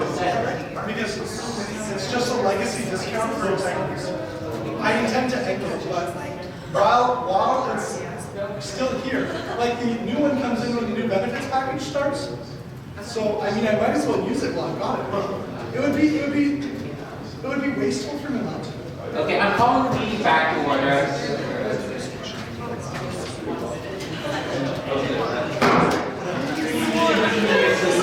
So this is what it's doing. Better off in consider item 5.4, exam scheduling and relief policy. So this is passage of a policy, and as such requires a 2/3 majority vote. This proposed policy has been reviewed by the Education Advisory Council. Be it resolved that Council adopts a proposed advocacy policy on exam scheduling and relief attached in Appendix I, subject to clerical and formatting revisions to be made by the Policies and Procedures Committee. The mover of the item is Megan Count. Can I have a seconder, please? John Hunt. I have a statement here from Megan. Hi Council, I'm currently at the USA GA, but I wanted to send this policy for approval at this meeting in case it is relevant for advocacy this term. The policy was developed based on constituent feedback and consultation with the executives. It has already been reviewed by the EAC, and I have made subsequent edits taking their comments into account. I also have a statement from Matthew Garrett. I would like to voice support for this motion and thank her for the consultation at EAC. Are there any comments on this item? Do people want me to put the motion, that policy up?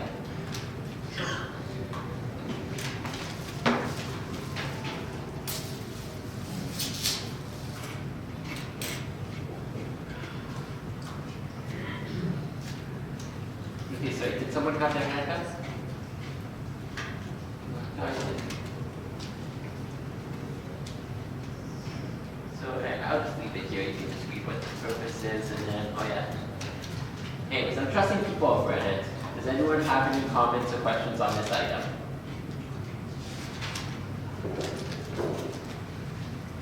Okay. If I see none, I will bring this item to a vote. Can I have all votes in favor of adopting the policy?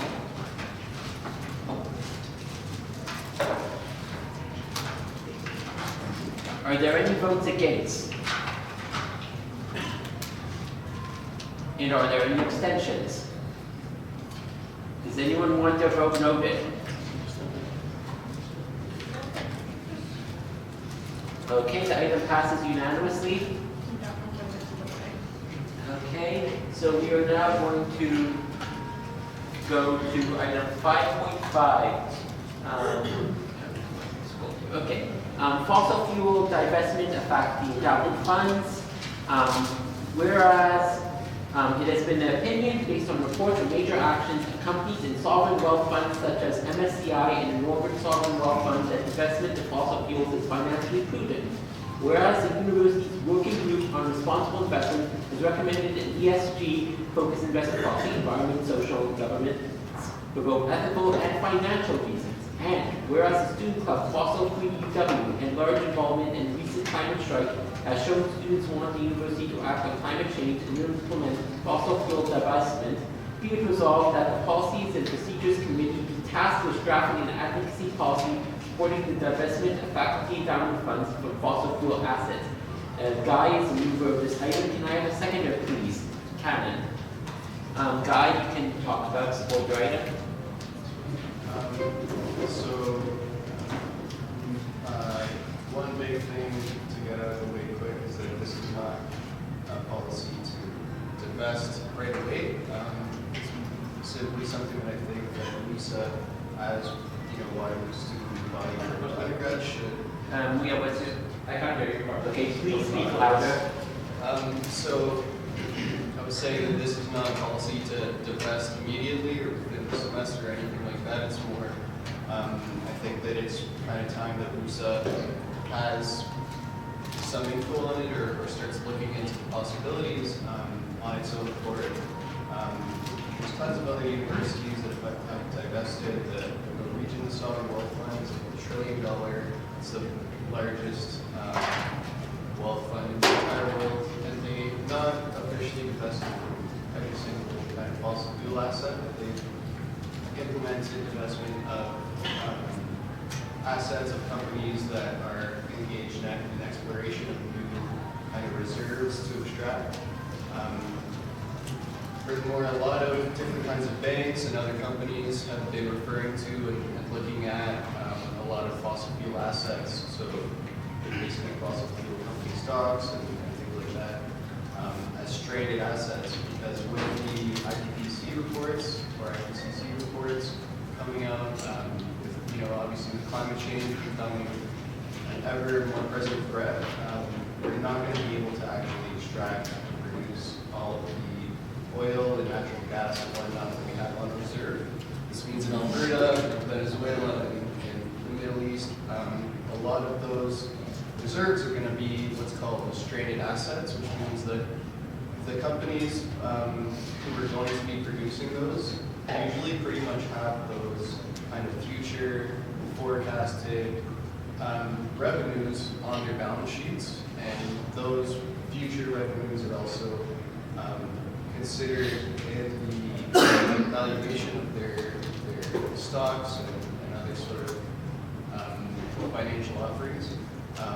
So the thing is, it's kind of whatever is on paper right now could drastically be shut down.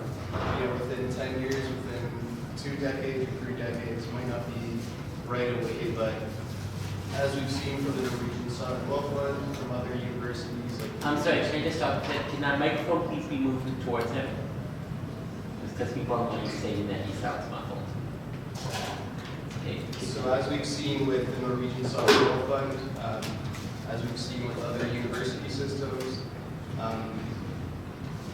as we've seen with a lot of students as well who have participated in the Fossil Free W's divestment campaign, which is actually kind of an opt-out campaign. A lot of them have been opting out of their endowment funds. I don't know if anybody here is on the Arts Endowment Fund or the Environment Endowment Fund board. But we've had hundreds of students opt out, and with the reason for supporting divestment. Is there any questions? First of all, I'm just going to read the 2 statements I received from people who can't be present. So Edward says that, I think it's a complex issue that requires more nuance and thought about our relationship with the administration rather than going full force on divestment. And then I have a comment, and then I have a request from Matthew Garrett, who asked that mandatory EAC consultation be added to the drafting process. So he didn't actually word it as a motion, but I'm going to make it a motion to amend this to say Policy and Procedures Committee and the Education Advisory Council. And so I'm moving it, Seneca seconding it. Is there any comments on that amendment? It's just meaning that 2 committees are going to be involved in drafting instead of just one. The Education Advisory Council. Okay, is there any comments? Does anyone oppose? Yes, sorry. Can I actually just add one more thing? I'm sorry, what do you want? Just to say one more thing about it, just have another comment, or I can go ahead. No, the amendment Okay, then can you just let us process this first? Yeah, sure. Okay, so I see, okay. So is there anyone opposed to having this also go through EAC? Seeing none, that's been deemed friendly. Okay, yeah, Guy, you can make a comment now. As to the comment of the idea that it's a very nuanced issue, I kind of just want to restate that I'm not moving that we divest, rather than we task the appropriate committees with beginning to actually explore what divestment might look like, beginning to explore if it actually is, in our interest as per the opinion of a lot of other organizations, or if it actually might not be in our interest. And so if kind of necessary for people who are in opposition of this, I think that it would still be a good idea to, if anything, change the wording or amend the wording from drafting an advocacy policy supporting the divestment to drafting an exploratory policy of divestment, if that really changes much. So I want to restate that I'm not necessarily saying that we should divest right now, but I think that WUSA, through official channels, should start looking into it and consider it. Okay, are these direct responses? Okay, yes, Senator. So I just note my personal opinion in support of the item. I don't think it needs the amendment. It sounds like an exploratory direction anyhow. I will note that irrespective, I'll be abstaining on the motion, because at the end of the day, the executives get direction from council on where we go with this, so I will leave it to council to make that decision. Not participate in it directly, but thank you for bringing it to the floor. I think it's a worthwhile thing to consider. Okay, is yours also a direct response? Okay, John, you were next. So I do support this motion personally. I've received comments from various math students. There have been articles in Math News also requesting divestment before even they knew that this motion was coming to council today. They've been asking me to bring a motion to council about it. But there can be issues where an organization can't divest even if they want to because they have obligation to shareholders to make the most money. So I would like to make an amendment, Jason. Yes. The amendment I sent you on Facebook. Oh, yeah, one moment. Yeah, that amendment. Which would add a stance we would lobby the government to allow divestment from fossil fuels for fiduciaries who wish to do so without risk of personal liability. Okay, I'm going to another word. So it's going on the screen. Okay, So so, do not scroll far enough down, Jason. okay, I will fix that. Okay, there, now people can see it. Okay, so, John Hunt is moving in, so you want the policy to include this? Yes, To have, okay, so the amendment is to have the policy include lobbying the provincial government to allow fiduciaries to invest for fossil fuel-based investments without risk of personal liability. You are moving this amendment. Can I have a seconder, please? Cannon. A seconder, do you want to say anything about this? Okay, yes, okay. Yeah, I speak in support of the motion. Speaking from a fiduciary standpoint here at council, as the corporation's treasurer, all directors have a duty to act in the best interests of the corporation, and similarly for governors of the university side. And in the event that losses like that will harm the long-term benefit of the corporation, and I'm not saying they would, because I think definitively there's definitely like substantive evidence that divestment is not necessarily financial, it does not necessarily have a financial impact on the performance of funds and may actually benefit them, at least currently. Market forces are subject to change, so that's not always clear that that'll be in the long run, but fiduciaries have a duty to the best interest of the corporation, and in the case of the university, and that can complicate the ability to do something like this, which is why considering ESG factors is important. In reviewing, and I read the full report from the expert panel on sustainable finance from the federal government that was sent along to me. Thank you for the folks at Fossil Free UW for passing along that information.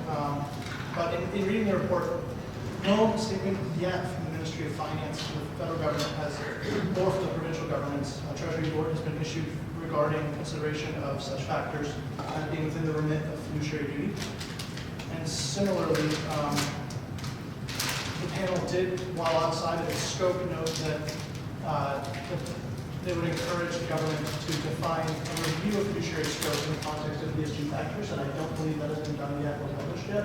And so I'd be worried about the financial implications of that, and I think it was quoted in the imprint, and I think the Math News is noting it, and I'm pretty sure I was quoted by Vincent as well, that there is like personal liability risks for directors and governors as fiduciaries for divestment.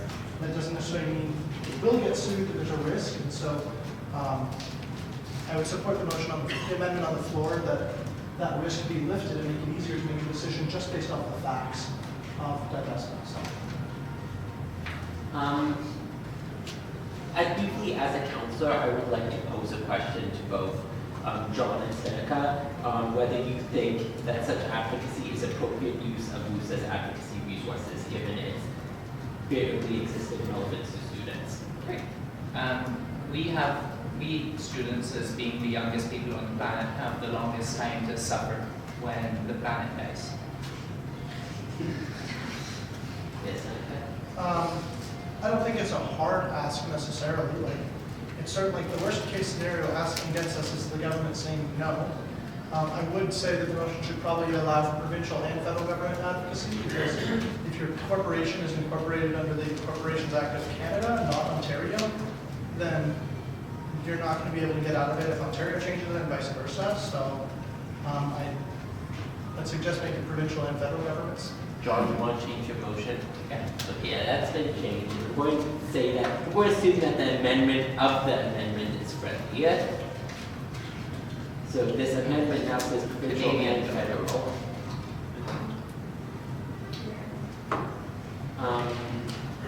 Lobbying of the provincial and federal government. So now I'm going to ask if anyone is opposed to this amendment. Okay, seeing none, I will deem the amendment friendly. Okay, so we are now back at the motion as amended to also include having the policy lobby the government. Any comments, Delaney? In support of Edward's statement, knowing that divestment is a very touchy subject and something that needs to be approached quickly, I don't think that the motion clearly defines that this is like looking into the possibility of divestment. I think the way it's worded right now is like, this is the decision as to whether or not we're advocating for them to divest. I think an investigation should be done. Okay, I'm going to take Guy first for a direct response. Yeah, so I feeling on that. I mentioned like if people think that the wording is too pointed for such a nuanced topic, I'd be open to specifically changing or looking into or exploratory over that word. I also want to mention that I kind of forgot to mention earlier that the GSA actually, the Student Association also recently actually passed a motion that supported divestment, but in their explanation of it, of that actual stance that they kind of officially took, they specifically said that, and I quote, "In terms of potentially negative financial implications of adopting a divestment strategy, the GSA Council's understanding that divestment is not an immediate action, but a process towards an ultimate goal. Therefore, financial risks are to be mitigated via ongoing investment strategy based on well-researched investment opportunities, rather than an immediate rejigging of all assets." So I wanna. I've been told that your speaking is being muffled again, so please try to speak a bit more clearly. Yep. So I just want to restate that even if we did come out in favor of it, whichever kind of specific form that would look like, that would take, would be still very dependent on what actually makes the most sense for LUSA, what we actually figure out kind of through this exploration, and of course what students have to say about it. But otherwise, Seneca? Yeah, so I guess my first note is could you send the GSA statement to be entered into the record? And you wanted the other thing into the Yeah. record also, right? So what other one? The thing from the statement from also for UW. Yes. Just as an attachment. Yeah, okay, so, But I'd actually propose striking supporting with just exploring, if that ameliorates some of the concerns I think in the first few results. Strike supporting in place of exploring. okay, one moment.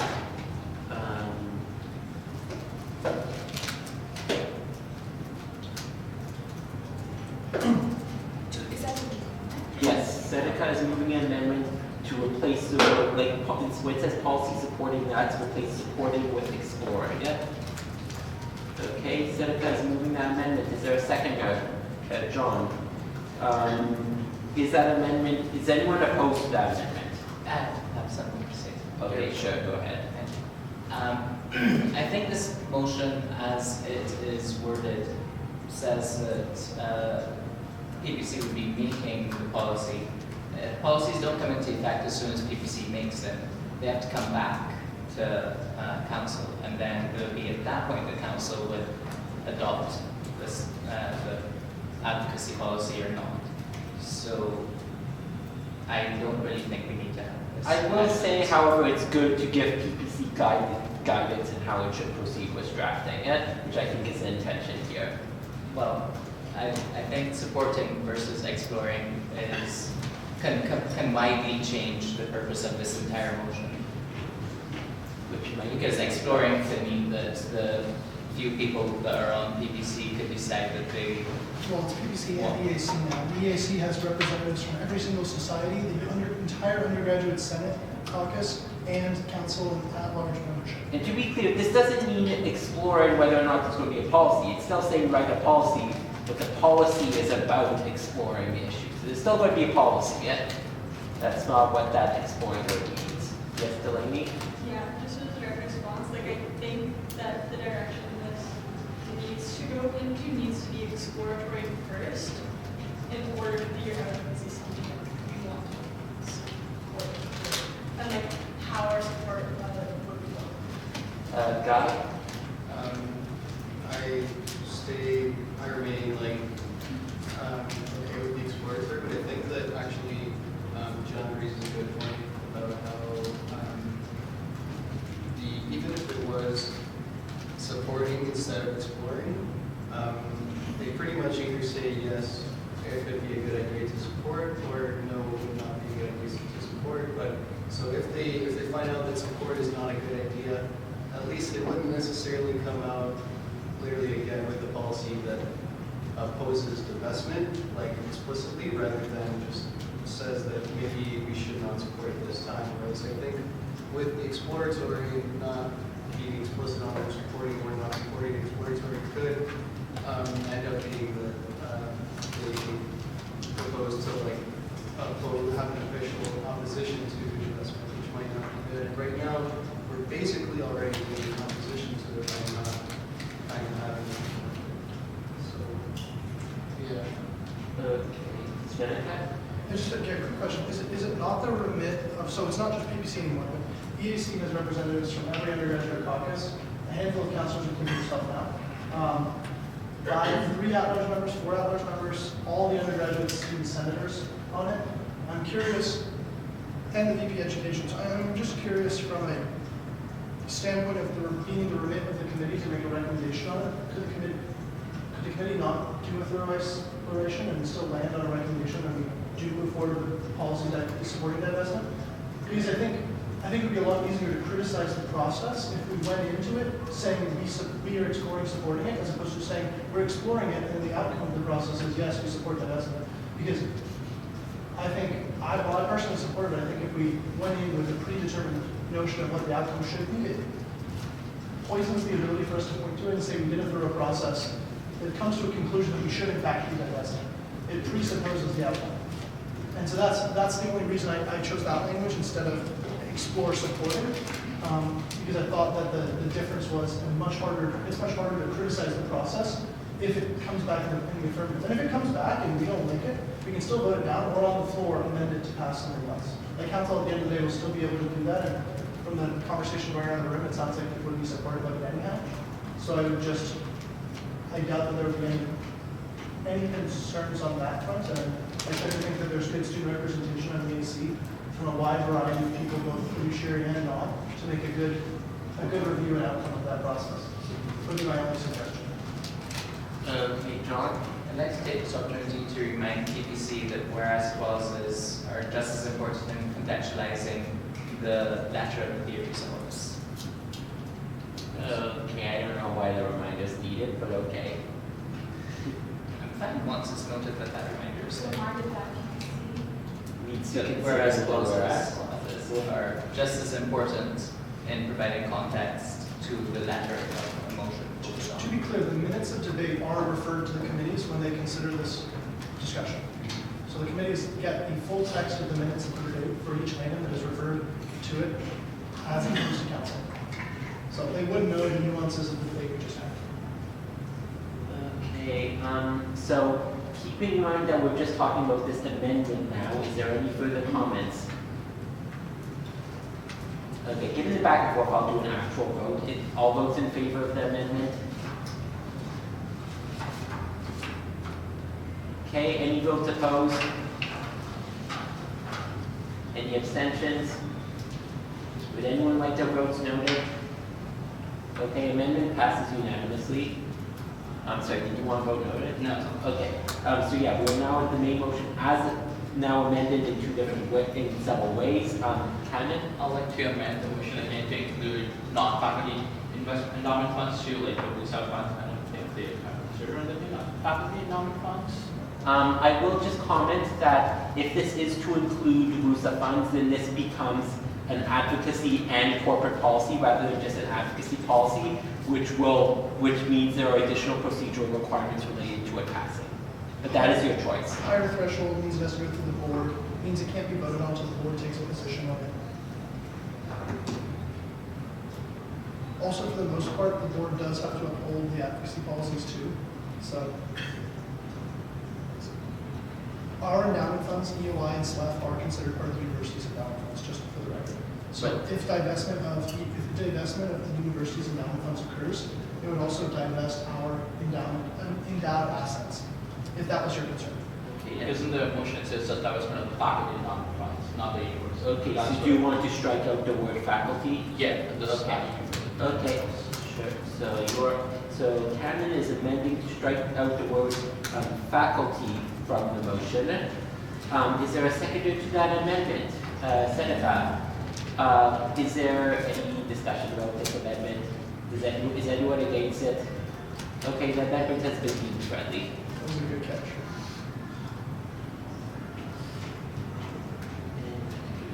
Okay, does anyone have anything else they want to say on this motion?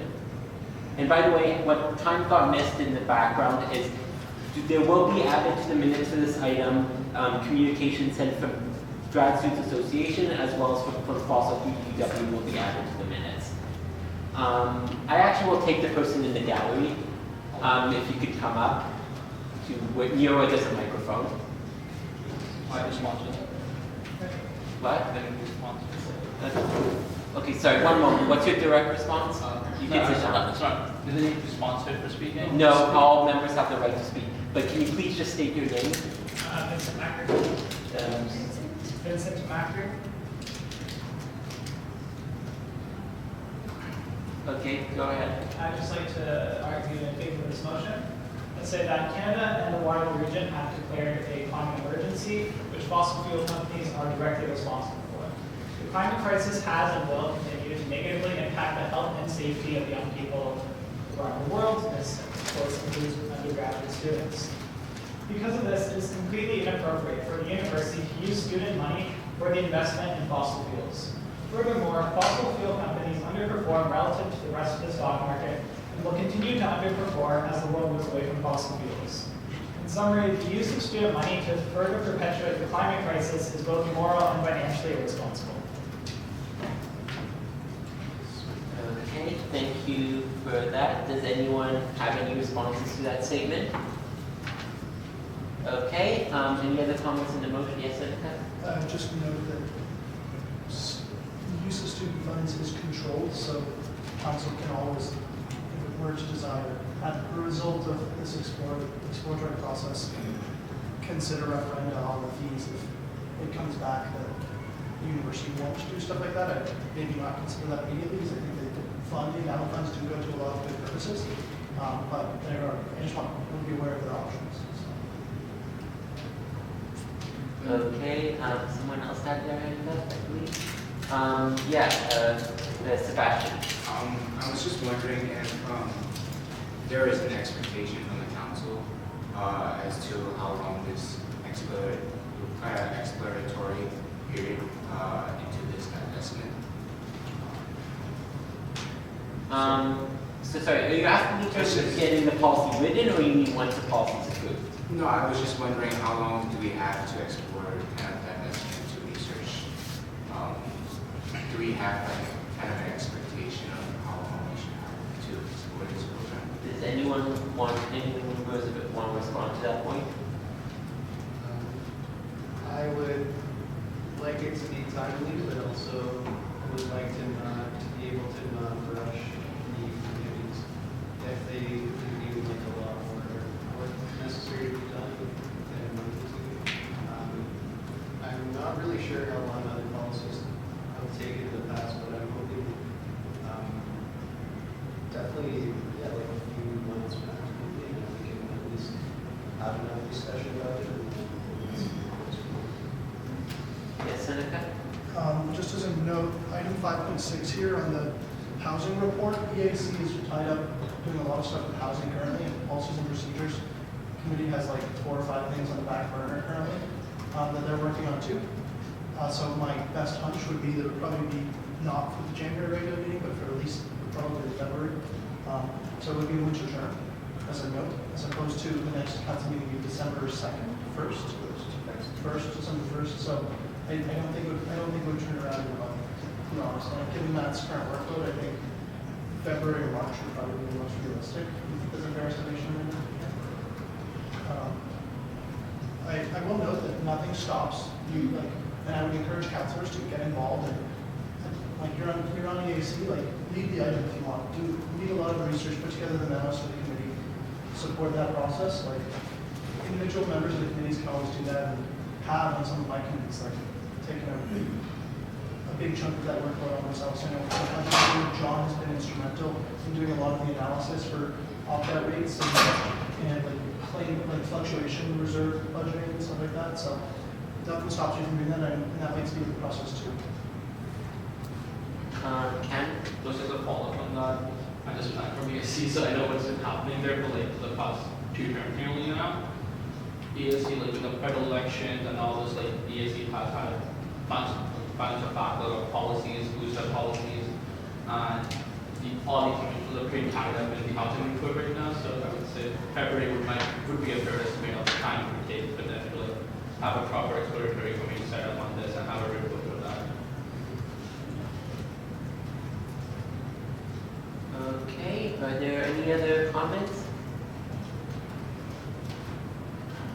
Okay, seeing none, I will bring this motion as amended to a vote. Can I see all votes in favor?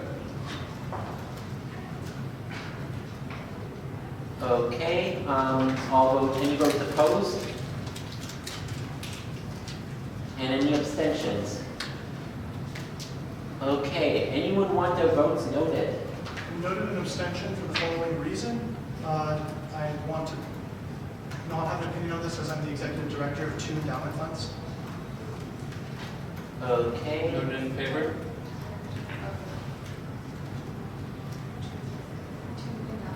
Yeah, that's SLEF and EOI, right? It's the endowment funds I serve. Okay, and Canon is noted in favor. And John noted in favor. Amanda noted in abstention. Okay. Yeah, sure. Guy noted in favor. Common, Guy, and what was the name? John. And Amanda's an abstention. And Andy Hi, Bennett. Tasia, I'd also look my vote in favor of it. Okay, Tasia noted in favor. And Andy Wren noted against. Yes. I'd like to note the vote count noted in the record. Oh, boy, okay, I have to count. Okay, then we'll have to ask people to raise their hands again. And Caroline back noted in favor. Caroline. I figured it would be useful if you're writing something. Okay, so votes in favor. Please hold them up clearly. Yeah? 1, 2, 3, 4, 5, 6, 7, 8. Plus people online. 1, 9, 10, 11. Tasia said it out loud. 12. Tasia said it out loud too. Yeah, okay, 13, yes. So 13 in favor. Opposed, I think we're just 1. And abstaining, raise placards. 1, 2, 3, 4, 5, 6, 7. Plus, I think that's, yeah, what does that total add up to? 14 plus 1 plus 7, so 22.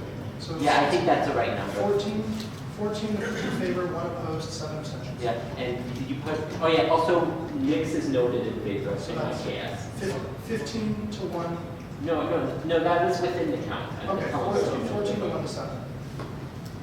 And I KS noted in favor. And I, KS.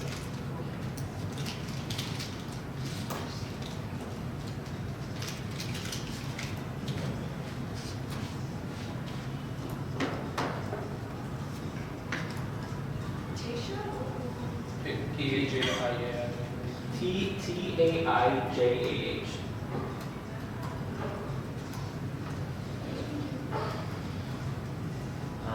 Sorry, yes. Yeah, can I just say that I'm also abstaining for the same reasons that I got this as consent?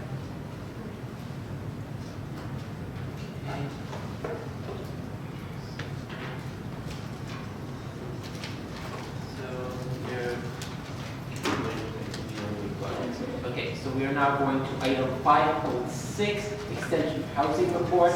As this is changing a previous decision of council, this item will require a 2/3 majority vote. Be it resolved that council amend its previous decision to extend the timeline for reception of a report on housing to the January regular meeting. This item is being moved by Matt Garrett, and I have a seconder, Seneca, and I have a statement from Matt Garrett to read. I would like to request the council extend the deadline for the receipt of the report tentatively offered a little under 2 months ago at the September's regular council meeting. At that time, I mentioned that the step that could be taken to address concerns regarding council was to conduct additional research on housing in Waterloo. In the course of creating a research proposal for this report, I've begun to see that there were options to do a report quickly or comprehensively. Trying to err on the side of comprehensiveness, I asked the Education Advisory Committee to consider whether they would find a comprehensive or quick route more appropriate. Based on their commentary, they endorsed a more comprehensive report. With that established, and after tasking research to applicable staff, it became evident that such a report was not going to be produced by this deadline. EAC advised that we break the report into a quicker report that should be developed by January's meeting, and a more comprehensive primary data-informed report for April, which includes recommendations. With that established, I humbly ask that council adopt this request. Okay, any comments on this item? Okay, yes, and And I'll just note, Matt is really working hard on this. He met with some of our lawyers for discussion on what's legally possible too, as requested by council. So things like that have taken time and energy, and I hope you guys are support. Jason? Yes. I'd like to pass Mr. John to Matt. If he needs additional support, I'm sure there's, in making this report, I'm sure there's students out there who would be willing to volunteer their time to assist in making it. Okay, just note that. Given the number of students that came up to our meeting about it, Yeah, so okay. there's some. I'm not, I'm sure he's aware that I'm not. Well, it's in the minutes. So Yeah, we- yes, it will be noted in the minutes, you said that. Nice try. Okay, so any other comments on this item? Okay, seeing none, I will bring the item to a vote. Can I see all votes in favor? Any votes opposed? Any abstentions? Does anyone want their vote noted? As what? For. Okay, Salmon noted for in favor? so Passes unanimously. With Salmon voted in favor. Yeah. SANAN. S-A-M-E-R. S-A-N-E-R. I'm sorry. That's okay. Basically, there's a question. That's, Okay. Okay, the item. Okay, we are now in our final regular agenda item. Opt-in insurance policy for students. This is a discussion item that FedCat submitted related to life insurance. Yeah, so life insurance, something you might not think students need, but you know, the interesting part about insurance is if you start paying it when you don't need it, it's a lot less expensive, and you're a lot better off for it. So I would not suggest it as an opt-out fund unless the council were really, really interested in creating it. But I thought it would be a really useful idea to either through a partner like Student Care or someone else, or go directly to MetLife or Sun Life insurers and see if they'll create a policy for us, but create a transferable life insurance policy for students that they can opt into currently, unless council wishes it to be an opt-out structure, but that they could opt into to invest in their life insurance while they don't need it, students, and then take it with them when they leave university. Because that way when they go out into the real world, they have a life insurance policy they can continue to contribute to that would be like, they'd be able to take with them. It's not like it's limited to while you're a student, otherwise that'd be a total rip-off. You'd be paying for something you could never really use because your chance of like tragedy is minimal at our age. But I think it would be, it presents what I thought to be a useful opportunity, and I was kind of interested if people like the idea, then I'd look at putting out an RFP or soliciting some proposals for the potential, or going directly to some insurers and seeing if they'll structure as a potential policy for life insurance. I'll note that whatever the fees are for it, they would be opt-in or opt-out. They would be substantially lower because we're such a low-risk group for life insurance that they're not going to be considerable. But if someone's interested in doing it, I figured giving them the opportunity was not a bad thing. So, anyway, up for whatever you guys' feedback is on the item. Okay, I'm going to make a secret list, so I will take Stephanie, then Caitlin, and then Canon. Okay, Stephanie, oh, I'm sorry, and Colin. Okay, Stephanie, you may go ahead. I was wondering if this would apply the same way to international students as it would apply to domestic students. That's a good question. And as a former international student, I genuinely don't know. The policy doesn't currently exist. The parachute program that's under Student Care, if we partner with them as opposed to creating our own, that I believe applies to all students, but it's a Canadian-based life insurance policy. So yes, like if down the line, depending on who names your benefactors, like siblings or parents or children, but if down the line we passed away, it would pay out in Canadian dollars, and it would be the Canadian tax laws and similar would apply. Even if you were living overseas, but you'd be entitled to disbursement. I'm not sure how it could be structured around. My hope would be that it's structured equitably between students so that being an international student does not mean you don't have access to useful products. So that would be my hope. I can't guarantee that because it's not currently something that exists. Or it's not typically exists for our age group. Yeah. As someone who's like working in insurance for 8 months, I have seen things that it's usually, I don't know particularly with students, but like people who live in India, they have insurances in Canada. So that, I don't think that will really affect it that much. Well, speaking from my point of view, I don't have life insurance. Like I'm an international student. I don't have life insurance here because I'm not eligible for it. So I'm wondering if that's like how that works, because currently I work in a company where they do life insurance, but it's not really for international contractors. It's just for their own employees. They are eligible for their own life insurance after a month that they work with the company. So I'm wondering if that's how it's going to work, or how. Yeah. It also depends on the structure. The structure is an opt-out, and so everyone normally pays into it unless they choose not to for that term or whatever. Then you get bulk buying benefits as well, so it might even be lower. But in that case, whatever the additional cost of international students would be, might be offset with the bulk buying. If it's opt-in, there would be less bulk buying benefit, so the average cost to each user would be, or each payer would be higher, but there would also be potential for stratification between domestic and international students. So whatever plan, if I did pursue something like this, I would hope that we structure it so that it's equitable between domestic and international status. But I can't definitively say that because I don't know what it would look like yet. It's more like fielding if people are interested in it. Is it still about international students? Yeah. Okay. So not exactly the plan he explained is, let's say if you opt out of it this term, I don't think you can opt back into the program again, right? That would be. Is it by fiscal year? It would be a fiscal year policy. So Okay. you'd be paying into a policy on a fiscal year. We could amortize. It's not an asset, so we can't exactly amortize it. But we could break up the costs. I don't know if you could structure a plan like that. Kind of like UHIP, you can pay UHIP terminally. Yeah. But you have to pay supplemental health care annual, right?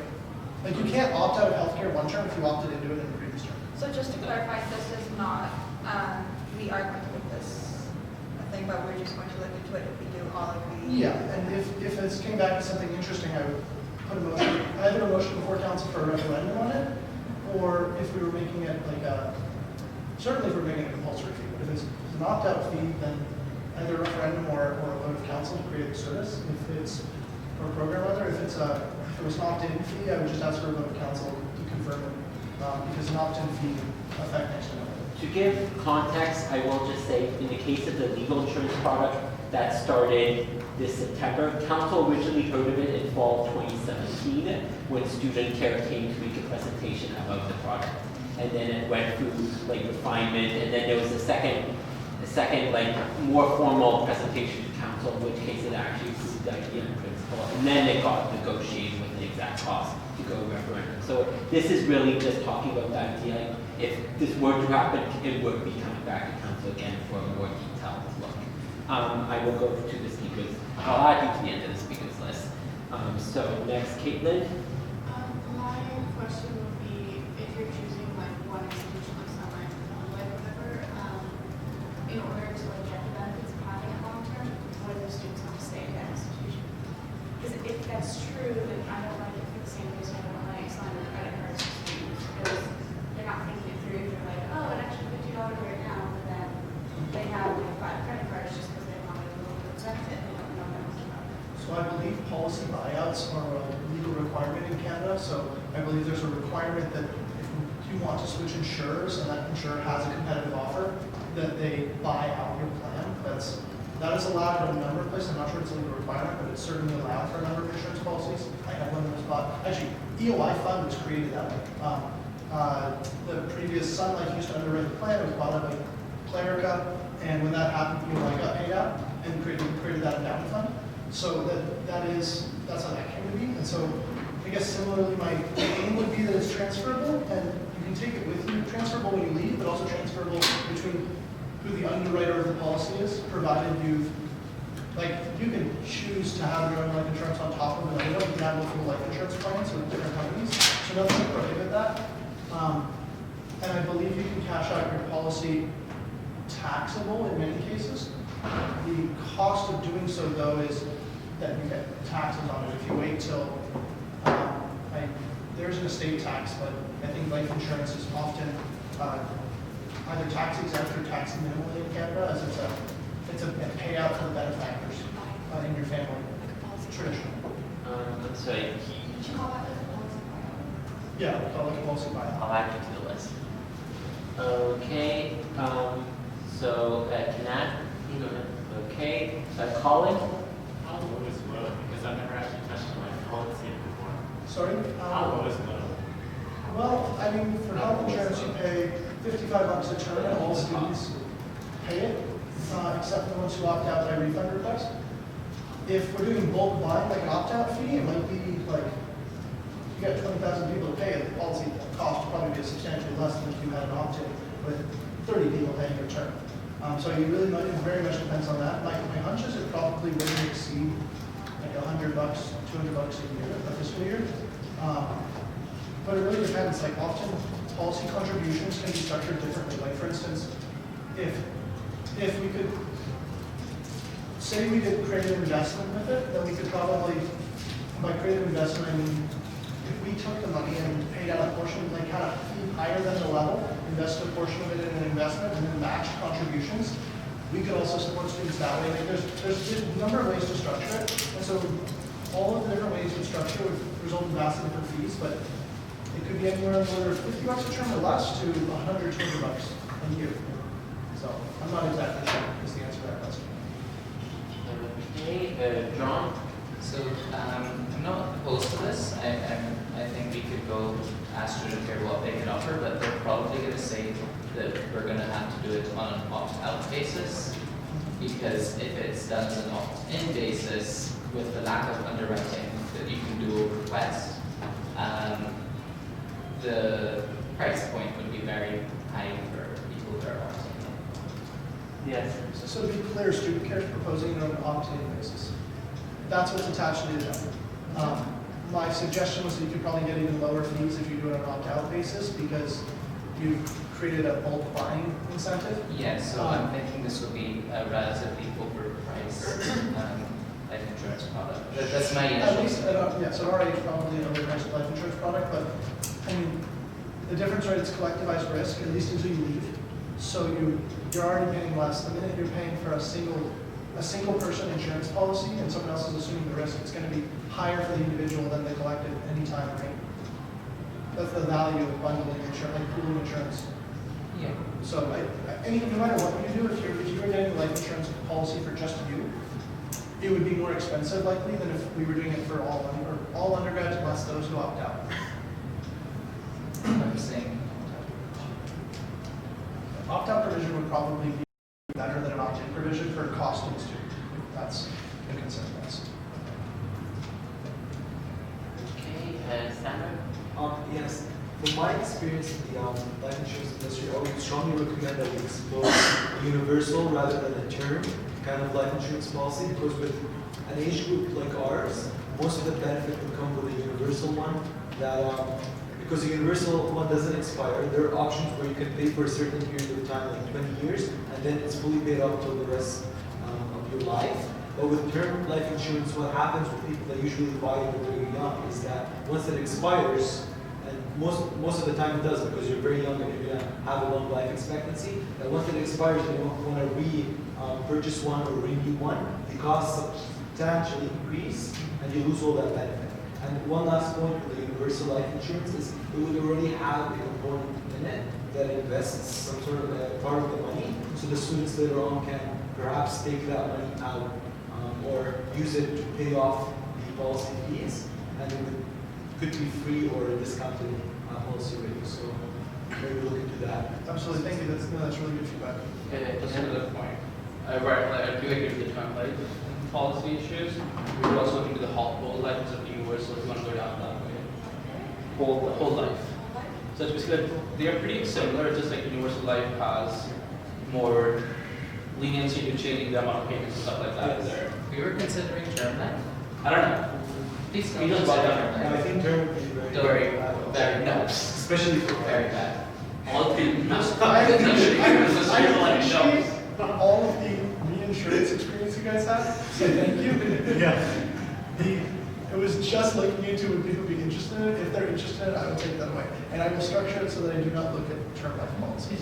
Seneca, do you want a straw poll?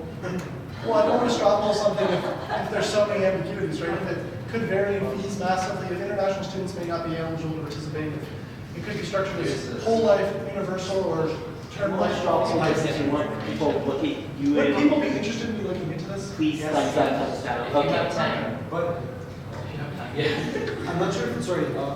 Yeah, sure. If there would be an option for like students who already have insurance, how would it be structured if they can switch into that because they'll get a lower rate with the group, or that actually might be difficult. I think they get a lower rate.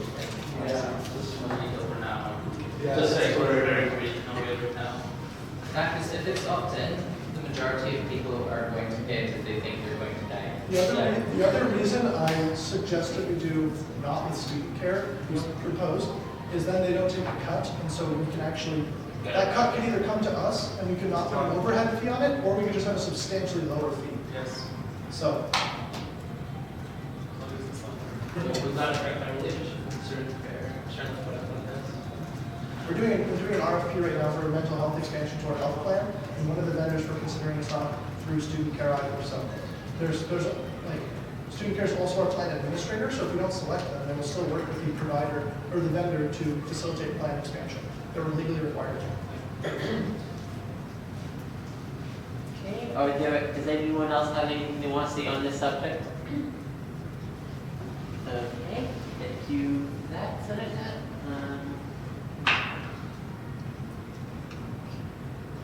So we are now reached new business. Does anyone have new business? Okay, I see none. So now we're at announcements. So as you all should know, the next meeting of council is December 1st, starting at 12:30 p.m. It'll be in this location.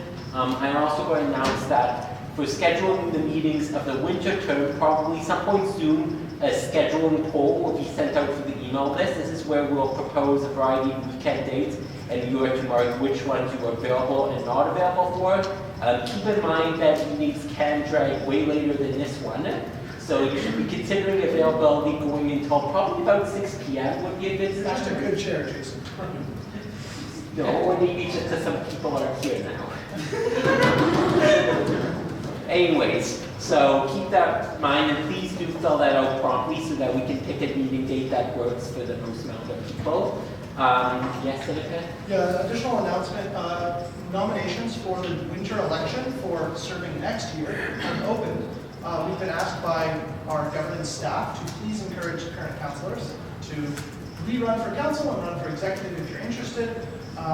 It's a highly rewarding experience. If you're interested in VP Student Life, VP Ed, VPOF, or the president's role, like swing by the offices and talk to us, shoot us an email. We'd all be happy to give you insight onto what it looks like, and it's an incredibly rewarding experience. Also, and I'd say serving on student council is a useful opportunity, and you guys have seen a flavor of it now. You guys make important decisions that affect students, and I encourage you to rerun.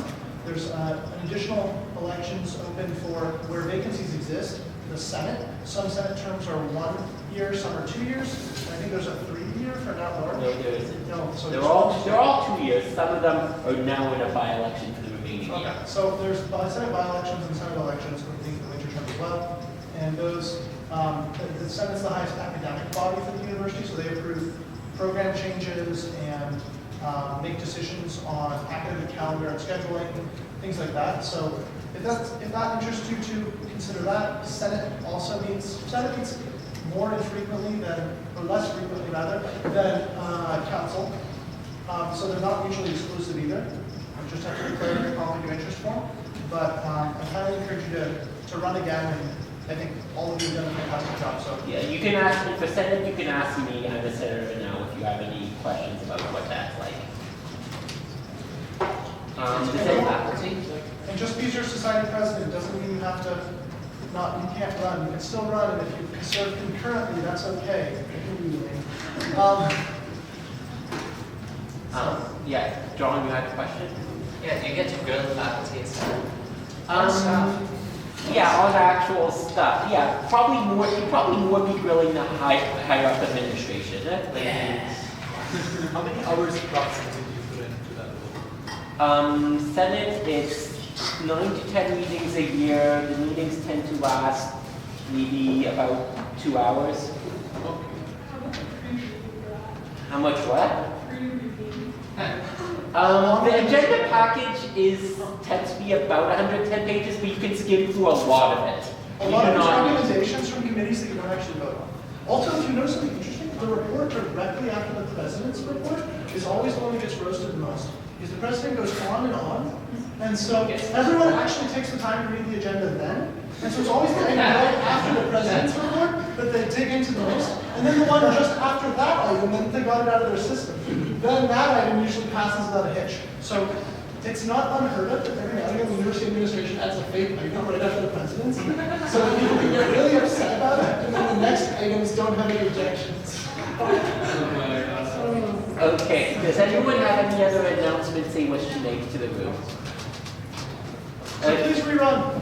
Okay, so seeing that, Wait, well, actually, yes? I'd say the same is true here, Senator. Now we're good. If I have plans in a fake item after my report. Okay, never know. Okay, However, this report doesn't get questions. Okay, seeing there's no announcements, we will now go to adjournment. Do I have a mover for adjournment? Seneca, John, any discussion? Any opposition? Any abstention? Okay, meeting adjourned at 3:29. Seneca, is that record? No, we have to go shorter, but that's pretty close. Almost, actually, that was the shortest council meeting, even though the draft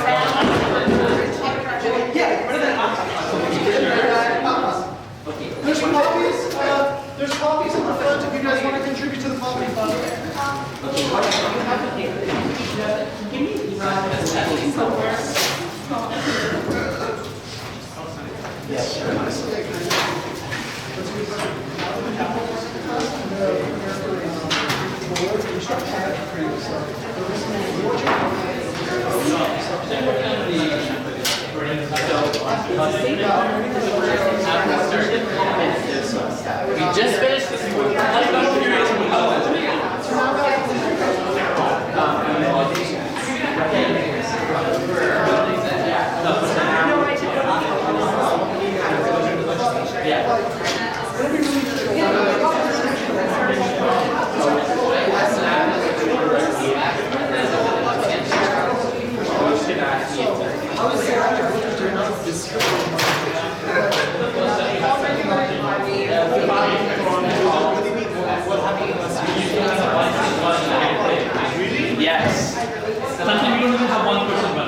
Have a good